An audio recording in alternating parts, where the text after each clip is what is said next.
Staff Sergeant Dale Briggs slammed his fist on the mess table so hard the metal trays jumped, and he pointed straight at the new arrival standing in the doorway with her rifle case still slung over her shoulder. "You've got to be kidding me," he barked loud enough for the whole tent to hear. "They sent us a girl to do a sniper's job. Somebody tell me this is a joke." The room went dead silent, 40 pairs of eyes swinging toward her, waiting to see if she would break. Before we go further, if stories about quiet strength, hidden battles, and the kind of justice that makes your chest tighten speak to you, hit that subscribe button and stay with me until the very end. And I'd love to know, drop a comment and tell me what city you're watching from tonight. I read every single one, and it means the world to see how far this story has traveled. The helicopter's rotor wash was still kicking dust across the landing zone when Sergeant Ava Mitchell stepped down onto the gravel, and for one long moment, nobody moved to greet her. She stood there with her rifle case in one hand and a duffel bag slung over her shoulder, scanning the perimeter with eyes that had already cataloged 3 sight lines, 2 blind spots, and a gap in the fence line before her boots had even settled into the dirt. Nobody had told her the welcome would be like this. Nobody ever did. A young private near the fuel drums elbowed his buddy and whispered something that made the other one snort. Ava didn't turn her head. She had heard worse in places that weren't nearly this friendly. She kept walking, boots crunching steady rhythm against gravel, toward the cluster of tents that made up the forward operating base's command area. And that was when Staff Sergeant Dale Briggs came striding out of the mess tent like he owned the entire mountain range. He was a big man, thick through the shoulders, with the kind of sunburned face that came from years of pretending the desert didn't bother him. He stopped 10 feet from her, hands on his hips, and let his eyes crawl over her the way a man sizes up a used truck he already plans to reject. "Well, would you look at this?" Briggs said loud enough that heads turned from 3 different directions. "Command sent us a sniper. A real sniper, and it's a girl." A ripple of laughter came from somewhere behind him, nervous and testing, waiting to see if it was safe to laugh harder. Ava set her rifle case down slowly, carefully, the way a person sets down something they've trusted with their life more times than they could count. She looked at Briggs, and her voice when it came was flat and even without a trace of anger in it. "Sergeant Ava Mitchell, reporting as ordered." "Reporting as ordered," Briggs repeated, mocking the cadence of it, turning to his audience like a comedian working a crowd. "You hear that? She's very polite, very professional." He turned back to her, and his smile had teeth in it now. "You know what we do out here, sweetheart? We don't do polite. We do work. Real work. Not whatever they trained you to do at some cushy stateside range." "I've done the work," Ava said. "Sure you have." Briggs stepped closer, close enough that she could smell the stale coffee on his breath. "Let me guess. Paper targets, maybe a qualification course. Maybe they even let you shoot at a silhouette that doesn't shoot back." He laughed at his own joke, and a few of the men around him laughed too, though Corporal Ethan Brooks, standing near the supply tent, did not. He was watching her face, and what he noticed was that nothing moved in it. Not a flicker, not a flinch. It was like throwing rocks at a wall and waiting for the wall to apologize. "Sir," Ava said, "where do I report for my equipment check?" Briggs blinked, thrown for half a second by the fact that she hadn't taken the bait, and then he recovered, jabbing a finger toward the supply tent. "Brooks will show you. Brooks, get the girl squared away. And somebody find her a rifle she can actually lift." More laughter. Ava picked her case back up, slung her duffel higher on her shoulder, and walked past him without another word. Briggs watched her go, and something in his jaw tightened, because for a man who had spent 15 years learning exactly how to needle a person until they cracked, walking away without a reaction from her felt like losing, even though he couldn't have said why. Inside the supply tent, Ethan Brooks pulled out a clipboard and started running through the standard gear check, his voice a little too fast, a little too eager to fill the silence. "Don't mind Briggs," he said. "He's like that with everybody at first." "Is he?" Ava said. It wasn't really a question. "Well, not exactly like that, but close." Ethan glanced up from the clipboard. "You're really a sniper, like official?" "I'm really a sniper," Ava said, unzipping her rifle case and beginning the methodical process of checking her weapon piece by piece, the way she had done 10,000 times before in places colder and hotter and more dangerous than this one. Her hands moved with a precision that made Ethan stop pretending to read the clipboard and just watch instead. "Where were you before this?" he asked. Ava's hands paused for half a second on the bolt of her rifle. Just half a second. Then they kept moving. Around, she said. Ethan wanted to ask more, but something about the way she'd said that one word told him not to. He'd been in the Marines for 4 years, long enough to recognize the particular silence of someone who had seen things they didn't talk about. He'd seen it in older sergeants' men twice her age with twice the scars. He had never expected to see it in someone who looked like she'd just walked out of a recruiting poster. That night in the command tent, Captain Ryan Foster sat across a folding table from Ava, with a stack of maps between them running through the operational briefing that command had sent down. He was a careful man, the kind who chose his words before he spoke them, and he'd read her file twice before she'd even landed. There were details in that file that didn't add up to the picture Briggs was painting to anyone who'd listen. "You've got questions," Foster said, watching her study the terrain map. "A few." "Go ahead." Ava's finger traced a ridgeline on the map, tapping twice at a spot near a narrow valley pass. "This corridor. Who controls the high ground on the eastern face?" Foster frowned slightly, checking his own notes. "We haven't had confirmed activity there in 6 weeks." "That's not what I asked." Foster looked up at her, and for the first time since she'd arrived, someone on this base looked at Ava Mitchell like she might actually know something he didn't. "Nobody controls it," he admitted. "It's considered low priority." "It's not low priority," Ava said quietly. "It's the perfect place for someone patient to wait." Foster set down his pen. Outside the tent, he could hear Briggs' voice carrying across camp, telling some joke to a cluster of Marines, the punchline drawing a wave of laughter that felt very far away from the quiet intensity radiating off the woman sitting across from him. He had a strange prickling feeling, the kind soldiers learned not to ignore, that this posting was not what anyone on this base had been told it was. "Where did you learn to read terrain like that?" he asked. Ava didn't answer right away. She looked down at the map, at the ridgeline, at the narrow valley that something in her gut told her was going to matter before this deployment was over. "Experience," she said finally. It wasn't an answer, not really, but Foster didn't push. He had learned a long time ago that some soldiers carried their history like a locked box, and the ones worth trusting were usually the ones who never tried to show you what was inside. The next morning, breakfast in the mess tent started the way it always did. Trays clattering, coffee, too weak. Complaints about the weather. Ava sat alone at the end of a long table eating without looking up, and that was when Briggs decided the silence had gone on long enough. "So," he said, dropping into the seat across from her uninvited, loud enough that conversation at nearby tables quieted to listen. "I did some digging, asked around. You know what's funny? Nobody's ever heard of your old unit." Ava kept eating. "That's strange, right?" Briggs pressed, leaning forward. "A real operator, someone with real kills, people talk about that. Word travels. But you, nothing. Just a name and a transfer order that showed up out of nowhere." He smiled, but there was something colder underneath it now. Something testing for a weak spot. Makes a man wonder what really happened to your last team. Maybe you're not as good as your file says. Maybe you're the only one who made it back. And maybe that's not because you're skilled. Maybe that's because you let them go first. The mess tent went still. Even the men who'd been laughing at Briggs' jokes a moment ago now sat frozen forks halfway to their mouths, sensing that he had crossed a line that couldn't be laughed off. Ava set down her fork. She looked up at Briggs, and for the first time since she'd arrived, something moved behind her eyes. Something old and heavy and controlled, with an effort that made the hair on Ethan Brooks' arms stand up 3 seats away. "I have buried better men than you," Ava said, her voice quiet, even absolutely certain. "Men who never once needed to make a woman feel small to feel large themselves. So be careful, Staff Sergeant. You have no idea what you're talking to." Nobody laughed. Briggs opened his mouth to fire back some retort already halfway formed, but nothing came out. He looked around the table, searching for the easy laughter that usually rescued him, and found none. Just Marines staring down at their trays, suddenly very interested in food they weren't eating, and Ethan Brooks staring at Ava like he was seeing her clearly for the very first time. Briggs stood up so fast his chair scraped hard against the floor. "Whatever," he muttered, and stalked out of the tent, but the confidence in his walk wasn't quite what it had been when he walked in. Ava went back to her breakfast like nothing had happened at all, but something had happened. Something had shifted in the air of that mess tent, subtle but undeniable, the way a room changes when everyone in it suddenly understands they've misjudged the quietest person in the building. Over the following days, Ava said little, but she watched everything.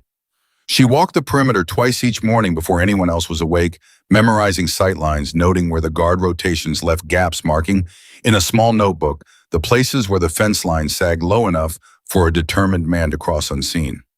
She studied the patrol schedules pinned to the command tent wall and noticed within a day that the Tuesday afternoon rotation left the northern watchtower unmanned for 11 full minutes while the shift changed. She brought this to Foster on the third day.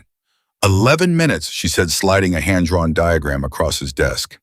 Every Tuesday, same gap, same time, because your watch schedule rotates on a fixed clock instead of a randomized one. Foster studied the diagram, then looked up at her with an expression somewhere between impressed and unsettled. How long did it take you to notice that one day? Nobody's flagged that in 6 months.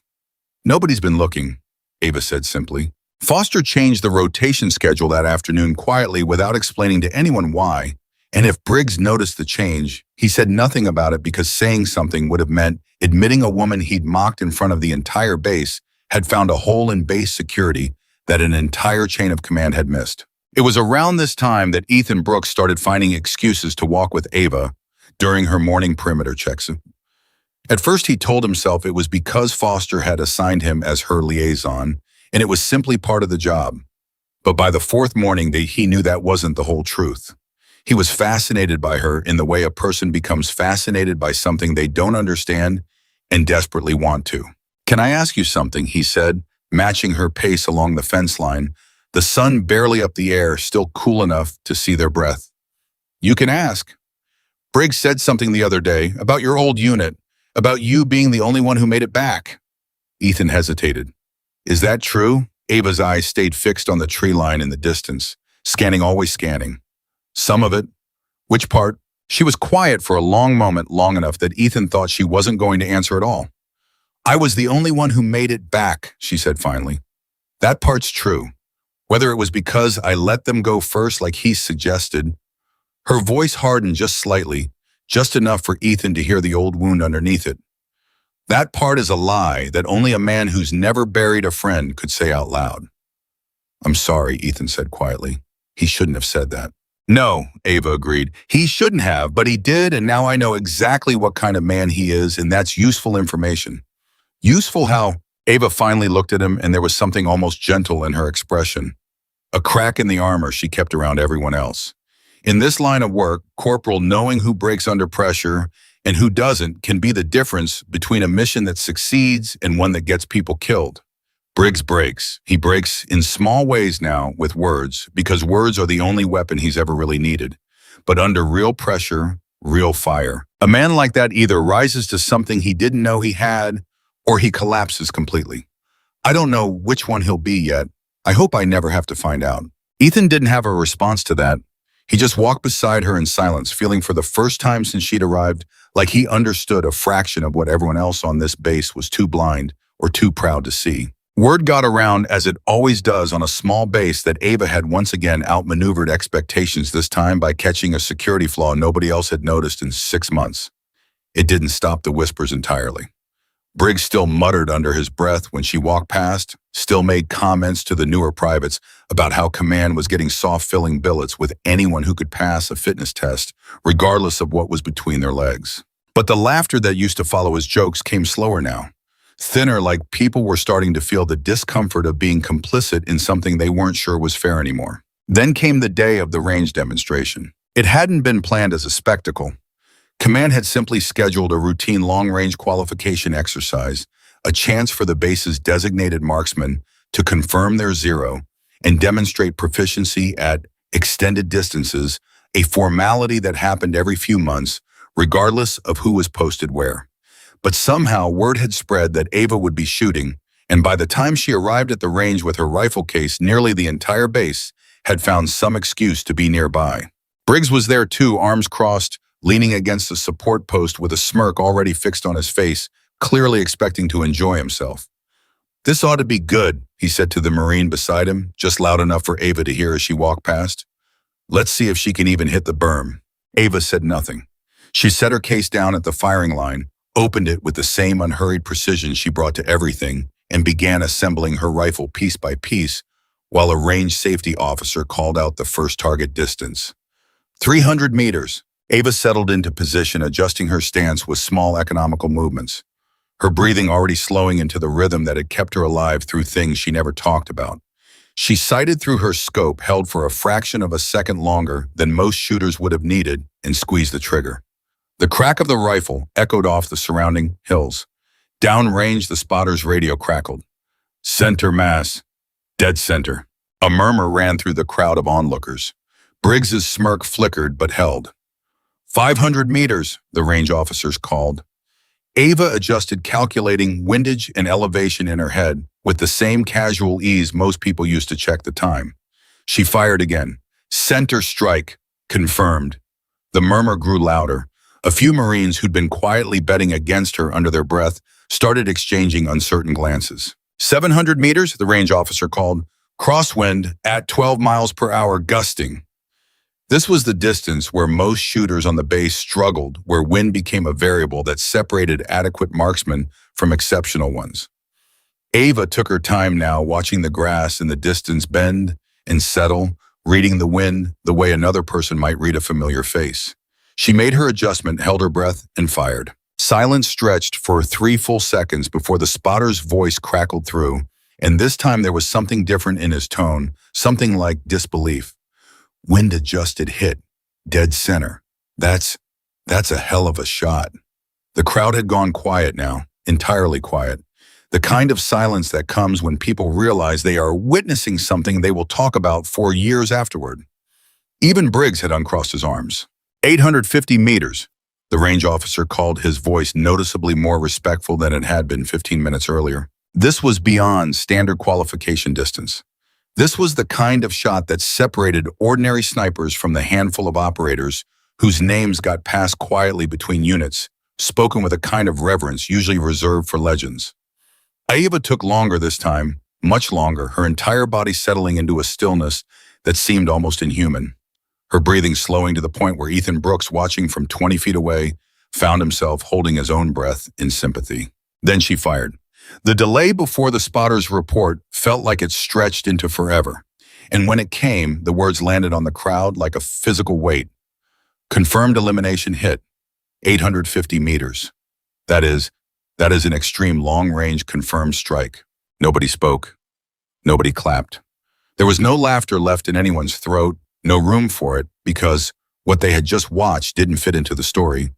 Most of them had been telling themselves about the woman who'd arrived on that helicopter, looking like she didn't belong. Ava rose from her firing position, slowly, methodically breaking down her rifle with the same unhurried calm she brought to everything, as though she hadn't just done something that most Marines on this base would remember for the rest of their careers.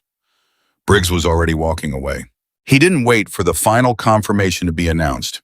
He didn't stay to offer some grudging acknowledgement, didn't stay to save face with a joke about beginner's luck. He simply turned and walked back toward the barracks, shoulders hunched, because somewhere in the last 20 minutes, he had understood something he wasn't ready to say out loud. He had misjudged this woman completely from the very first moment she stepped off that helicopter, and there was no version of pride that could survive admitting that in front of the entire base. Ethan caught up to Ava as she packed her rifle case, his expression somewhere between awe and something that looked almost like fear. "Where did you learn to shoot like that?" he asked quietly. Ava zipped her case shut, the sound final and precise.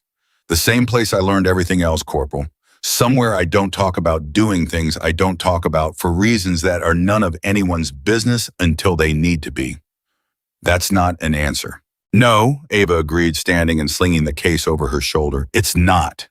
She walked away from the range without looking back at the crowd still standing there in stunned silence, without acknowledging the way Captain Foster stood off to the side with his arms crossed, studying her with an expression that had shifted from professional curiosity into something closer to certainty.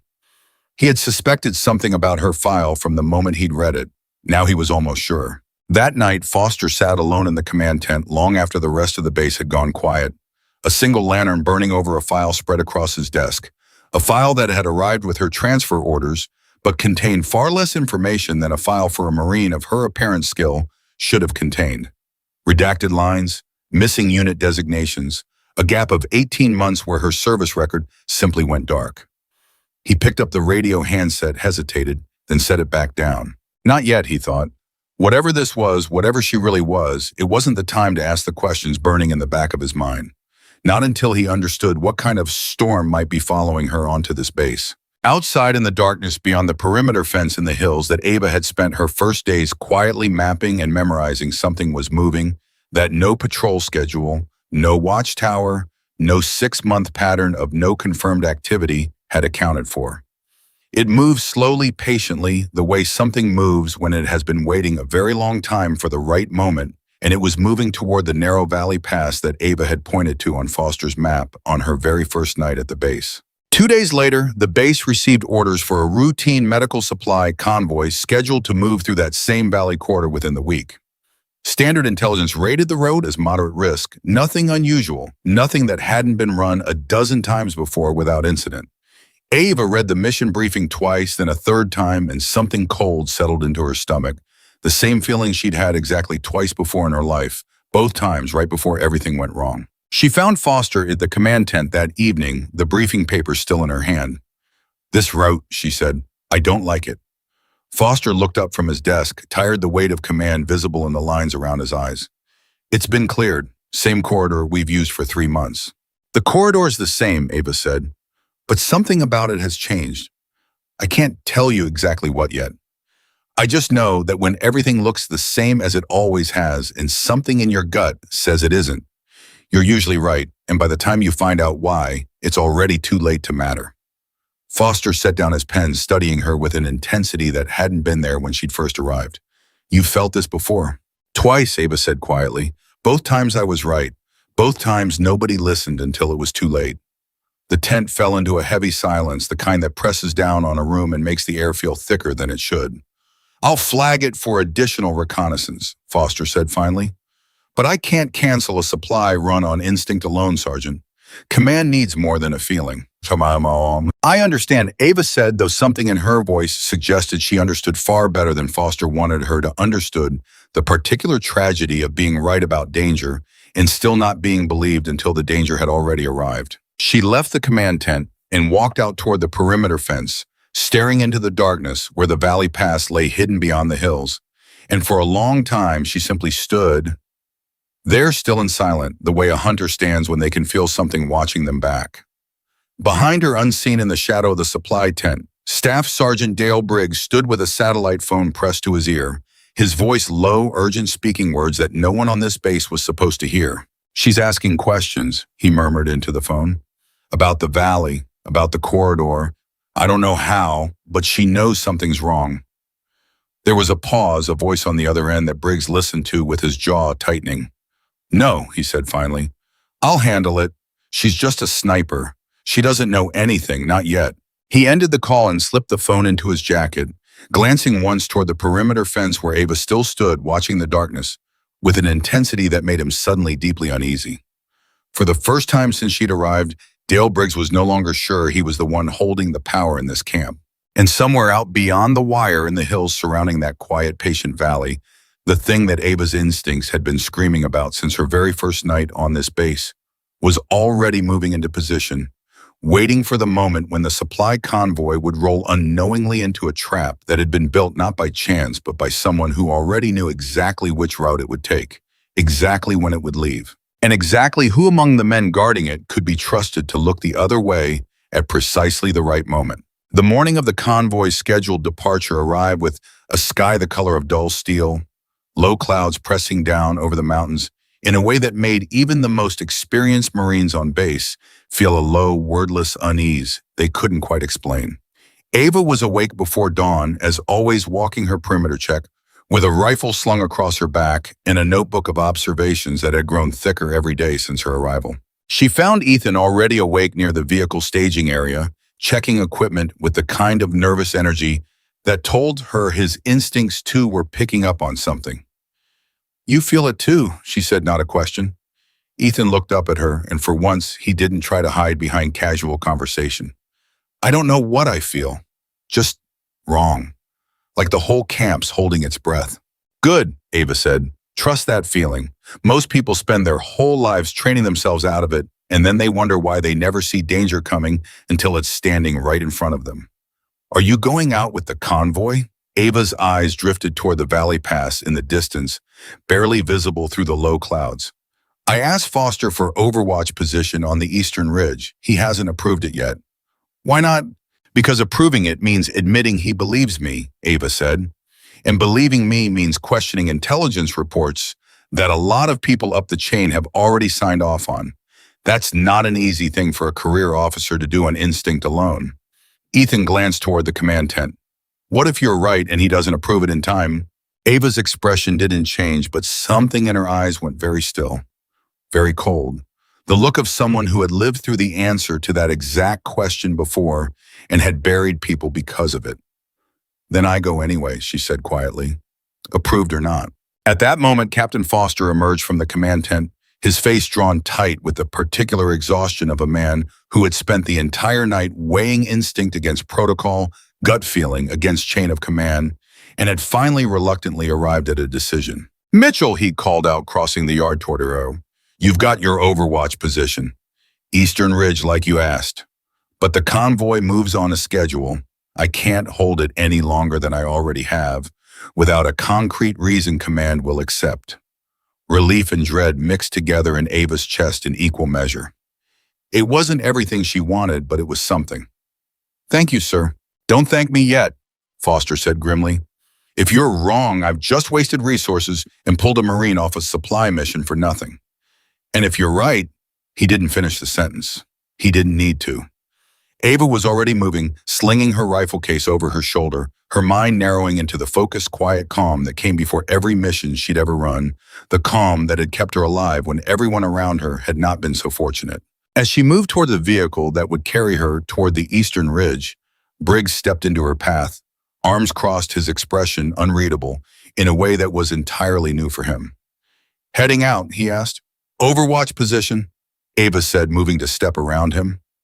Briggs shifted just enough to block her path again, and for a moment something flickered behind his eyes, something that looked almost like a warning, or perhaps a plea, though Ava couldn't tell which.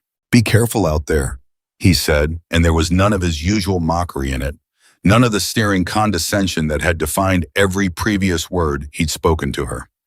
That valley's, it's not what people think it is. Ava studied him for a long moment, and something cold and certain settled into her chest. What do you know, Briggs? His jaw tightened. I don't know anything, he said, but his voice cracked just slightly on the last word. And Ava had spent enough years reading men who were lying to know the difference between a man who genuinely knew nothing and a man who was desperately hoping he wouldn't have to know anything more than he already did. If you know something, Ava said quietly, and Marines died today because you didn't say it, that's a weight you'll carry for the rest of your life. I promise you that. Briggs said nothing. He simply stepped aside and let her pass, and as she climbed into the vehicle that would take her toward the eastern ridge, she glanced back once and saw him standing there in the gray morning light, his hand drifting unconsciously toward the pocket where, unbeknownst to her, a satellite phone sat heavy with secrets he hadn't yet found the courage to confess. The vehicle wound its way up a narrow access trail toward the eastern ridge overlooking the valley pass, and Ava spent the ride in complete silence, her mind running through terrain angles, firing positions, escape routes, every scenario her years of experience could conjure.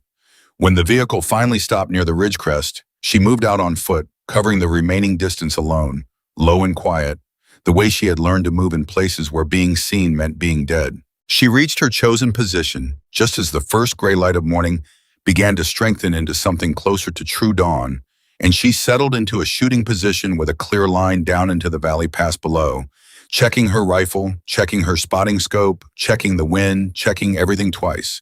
Because in her experience, the things you didn't check twice were always the things that killed you. Through her scope, she began scanning the ridgelines on the opposite side of the valley methodically, patiently, the way she had scanned 100 valleys before this one in places she still couldn't talk about. And then she saw it. A glint, small, barely there, the kind of thing that 99 people out of 100 would dismiss as sunlight catching a rock or a piece of broken glass. But Ava was the 100th person, the one trained to know that glass didn't sit at that precise angle, that rocks didn't catch light in that particular rhythmic pattern that suggested slow, deliberate movement behind an optic. Her blood went cold. She keyed her neathing, her voice low and urgent. Foster, this is Mitchell. I have a visual on possible enemy positioning Eastern Ridge, opposite side of the Valley Pass. Repeat, I have visual confirmation of hostile activity. The convoy needs to hold position immediately. There was a burst of static, and then Foster's voice came through tense. Mitchell, the convoy is already moving. They're 4 minutes out from your position. Ava's stomach dropped. Hold them, she said, her voice sharpening with an urgency she rarely allowed herself. Foster, hold them now. This isn't moderate risk. This is a kill box. I count at least 3 elevated positions, and I haven't finished scanning yet. I'm trying. Foster's voice crackled back, strained. Command link is degraded. I'm getting partial transmission. Say again your last. The radio cut to static. Ava's heart pounded against her ribs as she swung her scope back down toward the valley floor. Watching the first vehicles of the convoy roll into view at the mouth of the pass, completely unaware of what was waiting for them in the hills above. No, she whispered. No, no, no. She keyed the radio again, screaming into it, now all pretense of calm professional distance gone. Convoy, this is Mitchell Overwatch position. You are rolling into an ambush. Get out now, I say again. Ambush, ambush, ambush. The message was still leaving her mouth when the first explosion tore through the lead vehicle in the convoy below, a fireball erupting against the gray morning sky, the sound of it reaching Ava's ridge a full second after the light. And in that terrible gap between seeing and hearing, Ava Mitchell understood with absolute bone-deep certainty that everything she had feared since her very first night on this base had just become real. The valley below erupted into chaos. Gunfire opened up from multiple elevated positions, simultaneously raking down into the convoy with brutal coordinated precision that told Ava this was not some opportunistic ambush, but something planned, rehearsed, executed by people who had known exactly where the vehicles would be and exactly when. Through her scope, she could see Marines diving for cover behind burning vehicles, could see Ethan Brooks. Ethan, who had checked equipment beside her just an hour ago, scrambling toward a ditch as the rounds kicked up dirt around his boots. Ava's training took over completely. The fear and the horror pushed down into some locked compartment she would deal with later, if there was a later. Her breathing slowed, her hands went still. The world narrowed down to crosshairs and distance and when the same terrible calm that had carried her through the worst days of her life. She found the first muzzle flash, a sniper position tucked into rocks on the far ridge, and without hesitation, she fired. The recoil rocked back through her shoulder, and a heartbeat later through her scope, she watched the muzzle flash on that ridge go dark forever. First position suppressed, she muttered to herself, already swinging toward the second flash of gunfire further down the ridgeline, a shooter position to rake fire directly into the Marines pinned behind the second vehicle. She fired again. The second shooter's silhouette jerked and dropped from view. Second ridge shooter neutralized. Below her, the battle was reaching a terrible crescendo. More Marines pinned, more vehicles burning, the sound of panicked shouting drifting up faintly through the gunfire and explosions. Ava forced herself to breathe, to stay in the rhythm, to not think about Ethan's face or Foster's warning or anything except the next target and the next and the next. A third position revealed itself as a shooter shifted for a better angle on the Marines below, and Ava's shot found him before he ever completed the movement. Third hidden shooter eliminated. But even as 3 positions fell silent, more gunfire erupted from a fourth location, heavier now coordinated, clearly a machine gun position, raking sustained fire down into the wreckage of the convoy, pinning down every Marine who might have otherwise found a moment to counterattack. Ava adjusted, calculated, fired. The fourth position didn't go silent immediately. It took a second shot, then a third, the gunner shifting position with a discipline that told her these were not amateur insurgents, but trained fighters who understood exactly what they were facing on that ridge. Finally, on her fourth round, the position collapsed into silence. Fourth position destroyed under coordinated counterfire. Ava breathed sweat now running down her temple, despite the cold morning air. Her hands beginning for the first time in years to show the faintest tremor of exhaustion and adrenaline. But she wasn't finished. Somewhere on that ridge, she knew there had to be someone directing this, someone whose position and discipline suggested command authority rather than simple foot soldier tactics. And if that person survived, this wasn't over. It would only be the beginning of something far worse. She found him at nearly 900 meters, tucked into a fortified position with a clear line down into the valley, calm and controlled, even as his other positions fell one by one. A man who understood that his job was not to run, but to finish what had been started, whatever the cost. Ava's hand steadied. Her breathing slowed to almost nothing. The distance was extreme, further than anything she had fired during her demonstration at the range, further than anything that should have been possible under combat conditions. With her hands shaking and her heart pounding and the sound of dying men echoing up from the valley below. But this was not the range. This was not a demonstration for people who had doubted her. This was the only thing standing between a handful of Marines and complete annihilation. She exhaled slowly, found her stillness in the eye of the storm, the way she had trained herself to do across years, she still could not speak of, and fired.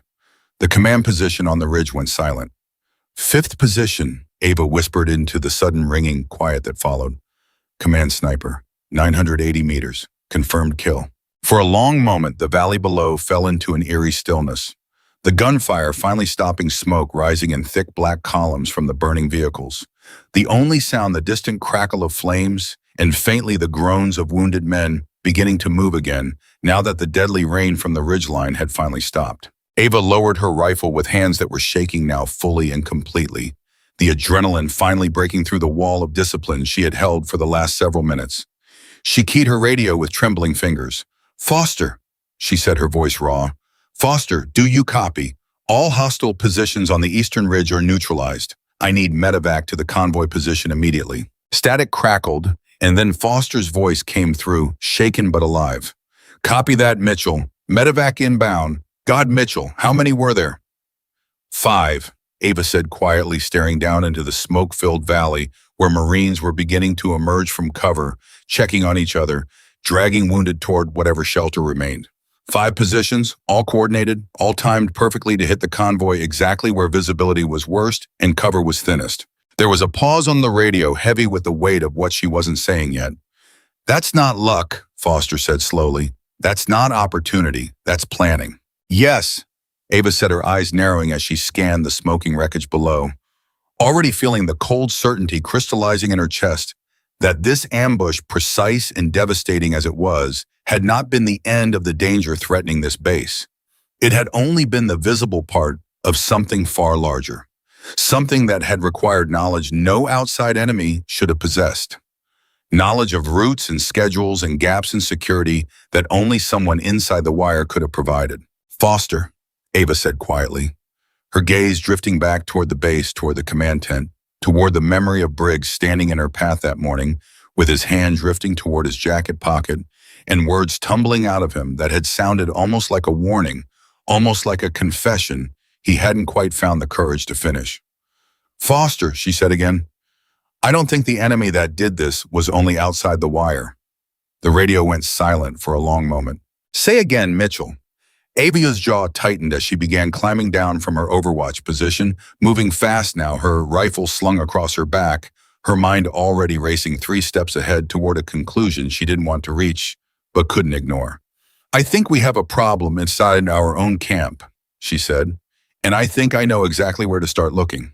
Below her in the smoking ruins of the valley, Marines were still pulling themselves from the wreckage alive because of 5 shots fired by a woman they had mocked and dismissed just days earlier.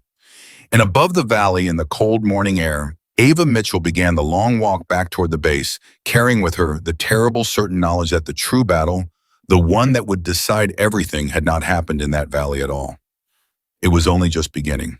The medevac helicopters were already thundering low over the valley by the time Ava reached the convoy wreckage, their rotor wash flattening the smoke into long gray ribbons that clung to the burned-out shells of the lead vehicles. She moved faster than her exhausted legs wanted to carry her, scanning every face she passed for the one she needed most. Ethan. He was on his knees beside a wounded private, pressing a field dressing, hard against the man's shoulder, his hands shaking but steady enough to keep pressure where it counted. He looked up at the sound of her voice, and something in his face cracked open with relief. "You're alive," he said, half a laugh, half a sob.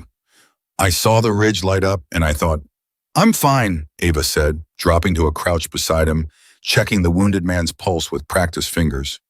"Where's Foster?" "Command vehicle back of the column, he's coordinating medevac." "Get this man on the first bird out," Ava said, already rising. "I need to find him." She found Captain Foster standing beside the twisted frame of the command vehicle radio pressed to his ear, his uniform streaked with soot and someone else's blood. He turned as she approached, and the look on his face told her he had already been turning her last transmission over in his mind the entire time she'd been climbing down from the ridge. "Say it again," he said, before she'd even opened her mouth. "What you said on the radio, say it to my face." 5 coordinated positions, Ava said, her voice low controlled, though her pulse was still hammering from the climb and the fight. "Time to hit us exactly where the convoy would be moving slowest, exactly where our sight lines were worst. That's not opportunistic. That's not a lucky ambush some local fighter stumbled into. Someone gave them our schedule, our route, our vulnerabilities." Foster's jaw tightened. "You're talking about a leak." "I'm talking about someone inside this wire," Ava said, "who has been feeding information out for longer than today." "That's a hell of an accusation, Sergeant." "It's not an accusation yet," Ava said. "It's a hypothesis, but I intend to test it." Foster studied her for a long moment, the chaos of the wreckage still swirling around them, wounded men being loaded onto stretchers, Marines shouting coordinates into radios, the smell of burning fuel thick in the air. Whatever doubt he'd carried about her since she'd first arrived on that helicopter had burned away somewhere in the last 20 minutes, replaced by something closer to trust, though trust that came with its own weight of dread. "Who do you suspect?" he asked quietly. Ava's eyes drifted back toward the base, toward the memory of Briggs blocking her path that morning, his hand drifting toward his jacket, the crack in his voice when he told her to be careful. "I have a name," she said, "but I want proof before I say it out loud. An accusation without proof just gives a guilty man time to cover his tracks." Foster exhaled slowly, the sound almost a groan. "Command is going to want answers within the hour. 5 KI, A-11 wounded, 3 vehicles destroyed. This is going to go all the way up the chain." "Then let it," Ava said. "Because if there's a leak feeding information to whoever set this up, it doesn't stop with today. It gets worse. Next time it might not be a supply convoy. It might be the whole base." The words hung in the smoke-thick air between them, and Foster felt something cold settle into his chest, the particular fear of a commander who realized the danger to his men might be standing closer than he ever imagined.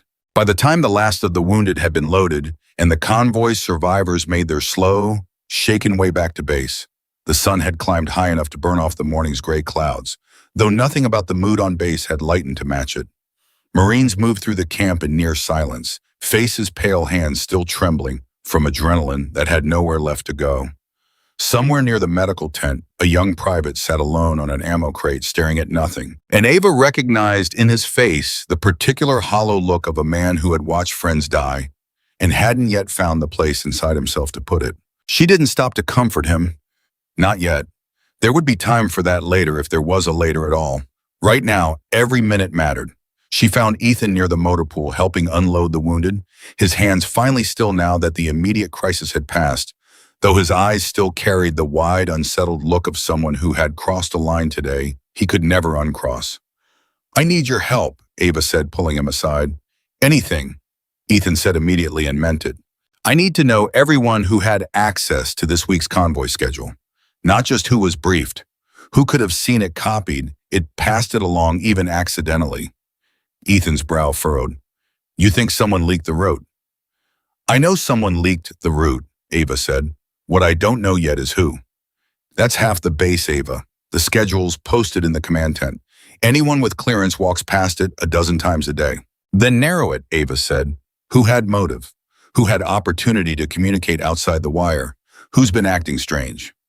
Ethan hesitated and something crossed his face, a flicker of reluctance that Ava caught immediately. "What is it?" she asked. "It's probably nothing." "Ethan." He glanced around the motor pool, lowering his voice, even though no one was close enough to hear. "Briggs has a satellite phone, personal one, not standard issue. I saw him with it a few nights ago out near the fuel depot talking low. I figured it was just, I don't know, girlfriend back home, family stuff. Didn't think much of it." Ava's pulse quickened, though her face betrayed nothing. "When exactly? 2 nights ago, maybe 3. 2 nights before the convoy schedule had been finalized. 2 nights before Ava herself had first raised concerns about the Valley Pass to Foster." The timeline clicked into place with a precision that made her stomach turn cold. "Where is he now?" she asked. "Briggs, I think he's still out with the recovery team pulling gear off the burned vehicles." Ava was already moving before Ethan finished the sentence, cutting across the camp. With long, purposeful strides, her mind racing through everything she'd observed since her first night on this base. The mockery, the cruelty, and underneath it something else she'd noticed but hadn't fully weighed until now. The way Briggs had needled her hardest pushed, loudest, precisely at the moments when she'd started asking the sharpest questions about terrain, about security gaps, about the valley pass itself. As if he'd been trying to make her doubt herself before she got too close to something he needed kept buried. She found him near the burned convoy vehicles at the edge of the motor pool. Sleeves rolled up, sweat and soot streaking his forearms as he hauled a scorched supply crate off the back of a wrecked truck. He looked up as she approached, and something flickered across his face, quick and involuntary, gone, almost before it registered. Fear.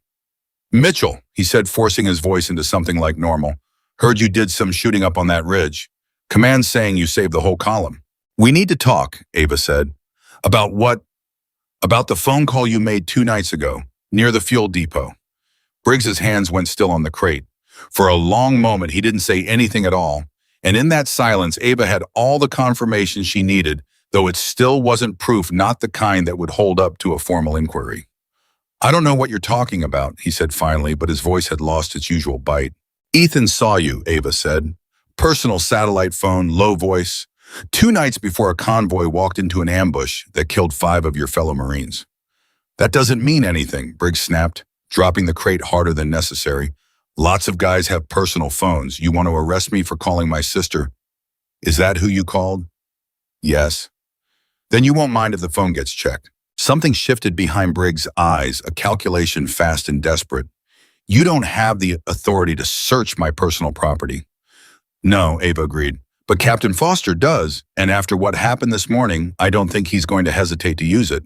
Briggs's face went through several expressions in quick succession: anger, fear, something almost like grief, before settling into a hard defensive mask. "You've had it out for me since the day you got here," he said. "You think I don't know that? You think this isn't just you looking for a way to get back at me for embarrassing you in front of the guys?" "I don't care about being embarrassed, Briggs," Ava said quietly. "I care about the 5 Marines who came home in body bags this morning. I care about the 11 who are lying in that medical tent right now. If you had nothing to do with what happened, then a phone check clears your name in 5 minutes and we never speak of it again. But if you refuse..." She let the sentence hang there unfinished and watched him wrestle with it. "Fine," Briggs said, finally, his jaw tight. "Check the damn phone. You'll find nothing but a call to my sister and some old messages from my ex-wife. Waste your time if you want." He reached into his jacket pocket and pulled out the satellite phone, shoving it toward her, and for one heart-stopping moment, Ava thought he might actually be telling the truth, that her instincts had led her astray for the first time in longer than she could remember. Then she powered it on and began scrolling through the call log, and her blood ran cold. The most recent outgoing call wasn't to a sister. It wasn't to an ex-wife. It was to a number with no name attached, no contact, save just a string of digits that meant nothing to her at a glance, but would mean everything once someone with the right clearance traced it. And the call had lasted 6 minutes, made at 2:14 in the morning, 2 nights before the convoy rolled into that valley. 6 minutes, Ava said quietly, holding up the screen so Briggs could see it. "That's a long call to your sister at 2 in the morning." Briggs stared at the phone, and for the first time since she'd known him, all the bluster drained out of his face completely, leaving behind something small and frightened that Ava almost felt sorry for. "It's not what you think," he said, his voice cracking. "Then tell me what it is." Briggs opened his mouth, and for one suspended moment, Ava thought he might actually confess everything right there in the motor pool, surrounded by burned trucks and the lingering smell of smoke. But before he could speak, a voice cut through the tension like a blade. "Mitchell, Briggs, command tent. Now." Captain Foster stood 20 feet away, his face grim, a folded piece of paper clutched in one hand, and something in his expression told Ava that whatever had just arrived by radio was about to change everything. They walked to the command tent in tense silence. Briggs a half step behind Ava the entire way, his eyes darting toward the tree line beyond the perimeter fence, as though he were calculating the distance to somewhere he could disappear. Ava noticed. She filed it away. Inside the tent, Foster set the paper down on the folding table between them, his expression unreadable. Signals Intelligence picked up an encrypted transmission originating from inside our operational network, he said. Not from the valley, not from outside the wire at all. From here. This base. The words landed in the tent like a physical blow. Briggs's face went white. When? Ava asked. Timestamp puts it at 02:14 hours 2 nights ago. Foster looked up, his eyes moving slowly, deliberately from Ava to Briggs and back again. Same time as a satellite call I understand someone's already confirmed was made from this base. Briggs's mouth opened, closed, opened again. This is insane, he said, his voice rising. Panic bleeding through every syllable now. You're trying to pin 5 deaths on me because of one phone call. I want a lawyer. I want this handled through proper channels, not some field interrogation. Nobody's interrogating you, Staff Sergeant, Foster said, his voice deadly calm, the voice of a commander who had just watched 5 of his Marines die and had no patience left for games. But you are going to sit down and you are going to explain to me exactly who you called and exactly what you told them, or I am going to assume the absolute worst, and given the body count from this morning, the absolute worst is going to end your career and possibly your freedom for the rest of your life. Briggs sank into the folding chair across from Foster's desk, his hands trembling now. All the fight finally drained out of him. For a long moment, he said nothing, staring down at his own hands as though he didn't recognize them. I didn't know they'd hit the convoy, he said finally, his voice barely above a whisper. I swear to God, I didn't know it would be like that. Start from the beginning, Ava said quietly, pulling up a chair, her voice softer now, coaxing rather than accusing, because she had learned long ago that a frightened man confessed faster to sympathy than to threats. Who did you call? Briggs was quiet for a long moment, and when he finally spoke, his voice carried a weight of shame that made even Ava, who had every reason to despise him, feel a flicker of something almost like pity. There's a man, he said, local contact. I met him through a supply contractor about 4 months ago. He offered money, real money, more than I make in a year for information. Base routines, patrol schedules, nothing that seemed like it mattered at the time. I told myself it was just logistics, nothing that could get anyone hurt. And the convoy schedule, Foster asked, his voice hard as stone. Briggs flinched. He asked about it specifically, said he had buyers interested in disrupting supply lines, said it was about money, about black market goods getting intercepted, not about killing anyone. I believed him. I wanted to believe him because the alternative meant admitting what I actually was. His voice cracked entirely now, tears standing in his eyes that he made no attempt to hide. I didn't know they'd set up an ambush. I didn't know Marines were going to die. I swear on everything I have, I didn't know. The tent fell into a heavy, suffocating silence. Ava studied Briggs's face, searching for the lie, the manipulation, the same cruelty he'd shown her from the very first moment she'd stepped off that helicopter. But what she found instead was something smaller and sadder, a weak man who had made a catastrophic choice for reasons that had nothing to do with ideology and everything to do with greed and self-deception, and who was only now, with 5 bodies on his conscience, beginning to understand the true weight of what he'd done. Whether you knew or not, Ava said finally, 5 Marines are dead. 11 more are wounded. You handed a weapon to the people who did that, Briggs. Ignorance doesn't wash blood off your hands. I know, Briggs said, his voice breaking completely, now his shoulders shaking. I know that. I'll know it every day for the rest of my life. Foster stood, his face carved from granite, every trace of the exhaustion from the morning's battle replaced by a cold, controlled fury. Staff Sergeant Dale Briggs, you are under arrest pending court-martial on charges including, but not limited to, espionage, conspiracy, and complicity in the deaths of United States Marines. Anything you say from this point forward can and will be used against you. 2 MPs entered the tent at Foster's signal, and Briggs rose without resistance, his eyes finding Ava's for one last moment as they led him away. For what it's worth, he said quietly, you were the best Marine on this base from the day you arrived. I was too much of a coward to admit it until it was too late to matter. Ava said nothing. There was nothing to say to a man who had traded the lives of his brothers for money he'd never even mentioned spending. The MPs let him out, and the tent fell into a heavy quiet, The kind that presses down on a room after violence has passed and left only consequences behind. You were right, Foster said, finally sinking back into his chair, rubbing a hand over his face.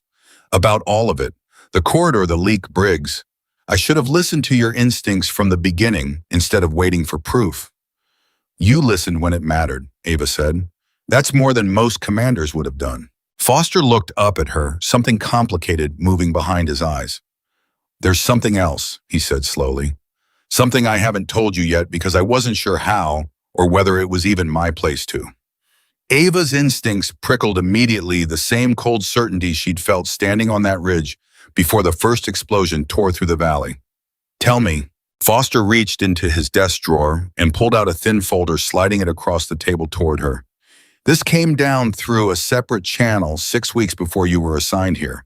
Above my normal clearance, honestly, but command felt I needed to know, given my position. He hesitated. There's been a suspected leak in this operational sector for months. Suspicious patterns. Missions compromised. Intelligence that seemed to reach the wrong hands faster than it should have. Command suspected the leak was coming from inside this specific base, but they had no proof, no clear suspect, and no way to investigate without tipping off whoever was responsible and driving them further underground. Thus, Ava's hand stilled on the folder, not yet opening it. What does this have to do with me? Foster met her eyes, and something in his expression told her the answer before he said it out loud. You weren't assigned here as ordinary reinforcement sergeant, he said quietly. Your transfer orders came through a special channel. You were placed here specifically because of your background, your skill set, your particular talent for noticing things other people miss. You were sent here, Ava, to find the leak. This entire deployment from the moment you stepped off that helicopter was built around a 6-week counterintelligence operation, and I was the only person on this base cleared to know it. The words hit Ava like a physical blow, and for a long, disorienting moment, every piece of her time on this base rearranged itself in her mind. The transfer orders that had arrived with no explanation. The strange gaps in her own file that even she hadn't fully understood, the reasoning behind the sense she'd had since her very first night here that something about this posting didn't add up to a simple reassignment. You're telling me, she said slowly, that command sent me here as bait. Not bait, Foster said carefully. A trigger.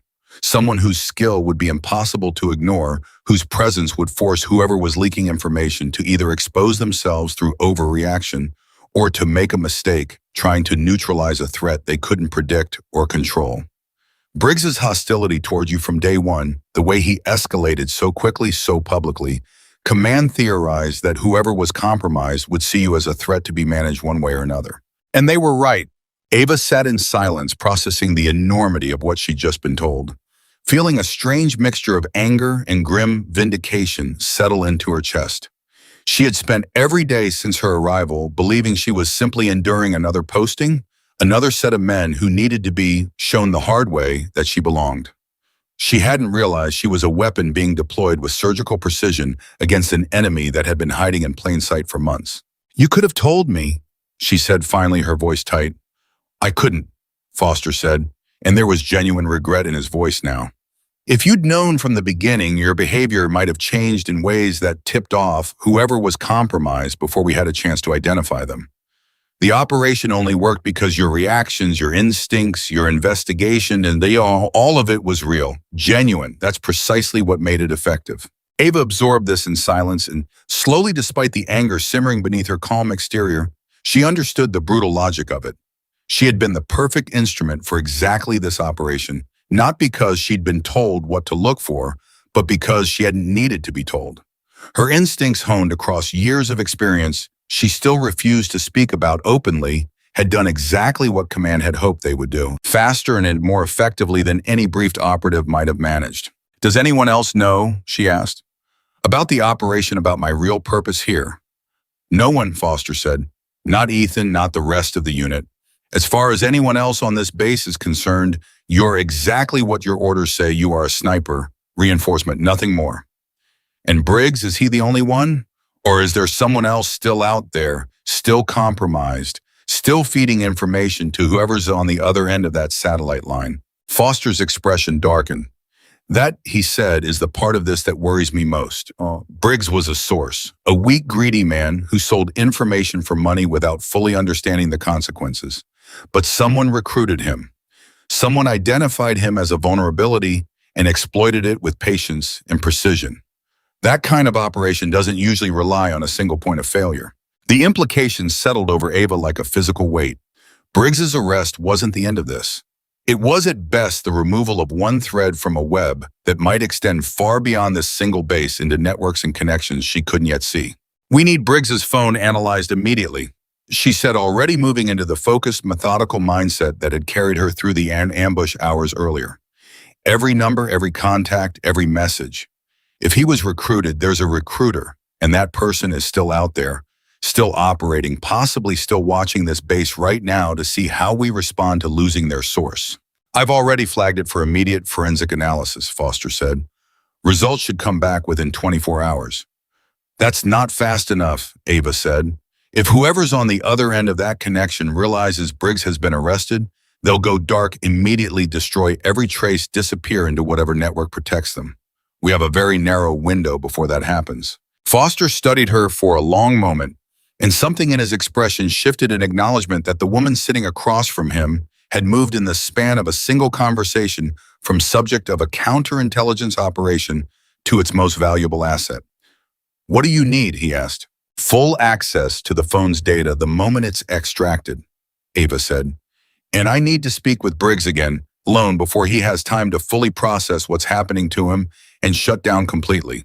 Frightened, guilty men talk more freely in the first hours after their arrest than they ever will again once they've had time to think about lawyers and consequences. Foster nodded slowly. "I'll arrange it." As Ava rose to leave the tent, Foster's voice stopped her at the entrance.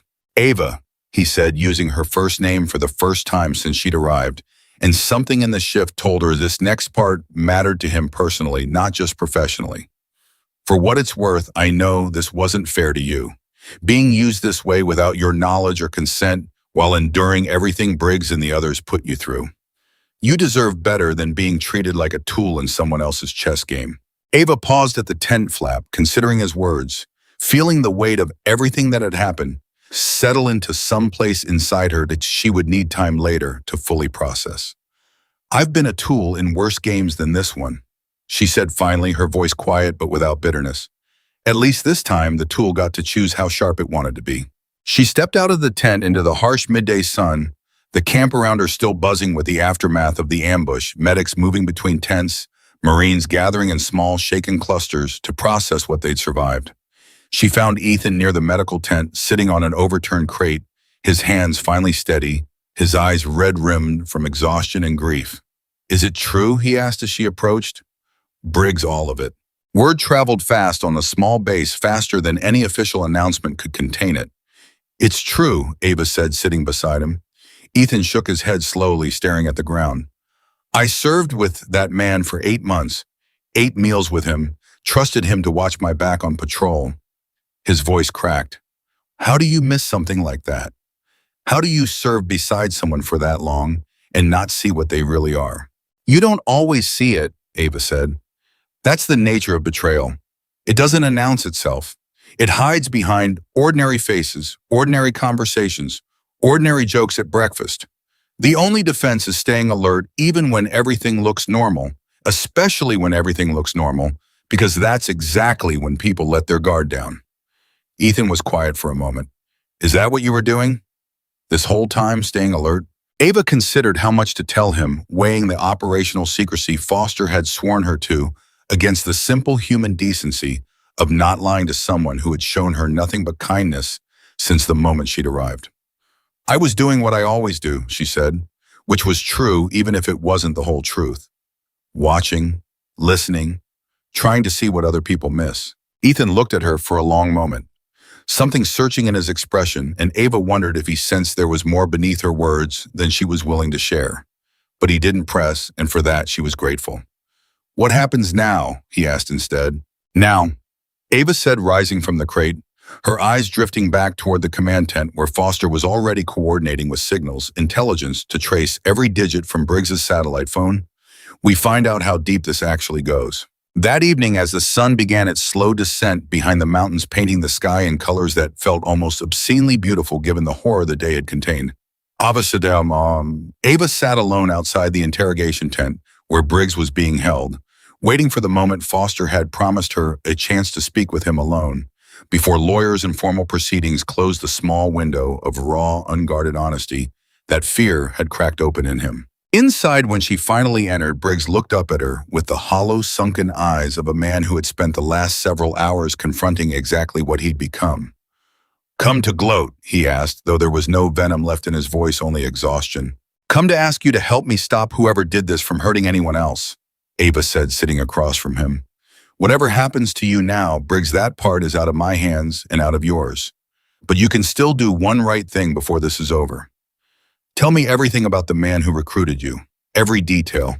His voice. Anything he said about his operation, any name he ever used, even a fake one." Briggs studied her for a long moment, and something in his expression suggested he was genuinely weighing the offer, searching for whatever fragment of honor might still exist in a man who had already betrayed everything he once claimed to believe in. "He called himself Marcus," Briggs said finally. "Never gave a last name. Spoke English well, but not like a native speaker. Careful with his words, like he was translating in his head before he said anything out loud." He paused, his hands twisting together on the table. "He mentioned once, almost in passing, that he had other sources, other bases. He made it sound like this was bigger than just me, bigger than just this one FOB. Ava's pulse quickened. "Did he say where which bases?" "No, but he said something else near the end of our last real conversation before the convoy." Briggs's voice dropped almost to a whisper, as though even now, under arrest, surrounded by armed guards, he was afraid of being overheard. "He said the Valley ambush wasn't really about the convoy at all. He said it was a message, a demonstration to prove to someone above him that his network could deliver results on command." The words settled over Ava like ice water. "A demonstration for who?" she asked. Briggs shook his head slowly. "I don't know. He never said, but the way he talked about it, Ava, it wasn't like talking about local insurgents settling a score. It was like talking about a business deal. Like he was proving something to investors." Ava sat back, her mind racing through the implications, the terrible scale of what Briggs' confession suggested. This wasn't a single compromised sergeant selling information for extra cash. This was a network-organized patient operating across multiple bases with ambitions that reached far beyond one valley pass in one forgotten corner of Afghanistan. And if Briggs was right, if the ambush had truly been a demonstration meant to prove capability to someone higher up the chain of whatever organization Marcus represented, then the 5 Marines who died in that valley had been sacrificed not for territory, not for ideology, but as a grim advertisement. "Thank you," Ava said quietly, rising from the table, her mind already moving 3 steps ahead toward the conversation she needed to have with Foster. "Ava," Briggs said, stopping her at the tent flap, his voice small and broken in a way that no longer resembled the man who had mocked her on her very first day. "For what it's worth, I really am sorry. Not because I got caught, because of what it could. I keep seeing their faces. I don't think I'll ever stop." Ava paused, looking back at him, feeling none of the satisfaction she might have imagined feeling toward the man who had humiliated her so publicly just days before. "Good," she said simply. "Carry that. It's the only thing left that you can still do right." She stepped out into the cooling evening air and found Foster waiting exactly where she expected him, his expression tightening the moment he read the urgency in her face. "There's more," she said. "Much more than we thought." Foster's jaw set into a hard, determined line. "Tell me." "This isn't isolated to us," Ava said. Briggs's contact hinted at other compromised sources, other bases. And the ambush wasn't just an attack. It was a demonstration meant to prove something to people, even further up, whatever chain this network answers to. Foster stared at her in the fading light, the full weight of what she was describing settling slowly into his expression. "You're saying this is bigger than a single leak. You're saying we've stumbled onto something regional, maybe larger." "I'm saying," Ava said, "that we need to move fast before whoever's above Marcus in this chain realizes their demonstration succeeded a little too well and decides it's time to either escalate or disappear completely." Somewhere beyond the base perimeter in the darkening hills, where the valley pass had swallowed 5 lives that morning, The network that had orchestrated it all was already receiving word through channels far more sophisticated than a single satellite phone that their asset inside the base had been compromised, and in a location far beyond anything Ava Mitchell or Captain Foster could yet imagine. A decision was already being made about what to do next, a decision that would determine whether this story ended with the arrest of one broken sergeant, or whether it was only the first thread pulled from something far larger, far darker, and far more dangerous than anyone on that quiet, blood-soaked, forward operating base had yet begun to understand. The forensic report on Briggs's satellite phone came back in 18 hours, instead of the promised 24, and Foster woke Ava before dawn to deliver it personally, his face carrying the particular gray exhaustion of a man who had not slept and would not sleep again until this thing was finished. "You need to see this now," he said, sliding a tablet across the folding table in the command tent. Ava scanned the data, her eyes narrowing with each line. The number Briggs had called wasn't just active. It had been active for months, pinging cell towers across 3 separate provinces, always moving, never staying in one location long enough to be triangulated with any precision. But buried in the metadata in a cluster of communications the analysts had flagged as unusual was something that made Ava's breath catch. The same number had been in contact with 2 other phones registered to personnel at different forward operating bases nearly 60 miles apart. "2 more," she said quietly. Briggs wasn't lying about a network. "Command's already moving on it," Foster said, "but that's not the part that should worry you most." He tapped the screen, scrolling to a final entry, a message thread that had been sent and deleted within minutes, recovered only through deep forensic extraction. The message was short, almost clinical, sent less than 4 hours after the ambush in the valley. "Asset Mitchell exceeded expectations. Recommend elevated priority." Ava read it twice, feeling something cold settle into the pit of her stomach that had nothing to do with fear and everything to do with the terrible clarity of understanding exactly what those words meant. "They know who I am," she said. "They know what you did," Foster corrected, though his voice carried little comfort. 5 confirmed eliminations at extreme range in the middle of a coordinated ambush that was supposed to succeed without resistance. Whoever's running this network just watched their demonstration fail spectacularly because of one sniper they didn't account for. "That message isn't a threat, Ava. It's worse. It's a business decision. They're not planning to retaliate out of anger. They're recalculating." "Recalculating what?" Foster met her eyes, and the grim certainty in his expression told her the answer before he spoke it aloud. "Whether you're a problem to eliminate," he said, "or an asset worth acquiring." The words hung in the tense, stale morning air like smoke that refused to clear. Ava had faced threats before, more times than she could count, more times than the sanitized version of her service record would ever reveal. But there was something uniquely unsettling about being evaluated, weighed, considered for value by an enemy who saw her not as a soldier to be defeated, but as a resource to be assessed. The way a buyer inspects a piece of equipment before deciding whether it's worth the asking price. "Let them try," Ava said, and there was iron in her voice now, cold and absolute. "That's exactly what worries me," Foster said. "Because organizations that think this way, that talk about assets and elevated priority instead of enemies and casualties, they don't operate like the fighters we're used to facing out here. They're patient, they're resourced, and they don't give up just because their first attempt failed." A runner ducked into the tent before Ava could respond, breathless, his young face pale with the particular urgency of someone delivering news he didn't fully understand but knew was important. "Captain, sir, signals just intercepted something. They said you'd want it immediately." Foster took the printed transcript from the runner's shaking hand and read it in silence, his expression shifting from tension into something closer to alarm. "What is it?" Ava said. It wasn't a question. "Movement," Foster said. "Reconnaissance flights picked up vehicle activity approximately 11 kilometers northeast of our position, moving toward us, currently paused just outside detection range of our standard patrol routes."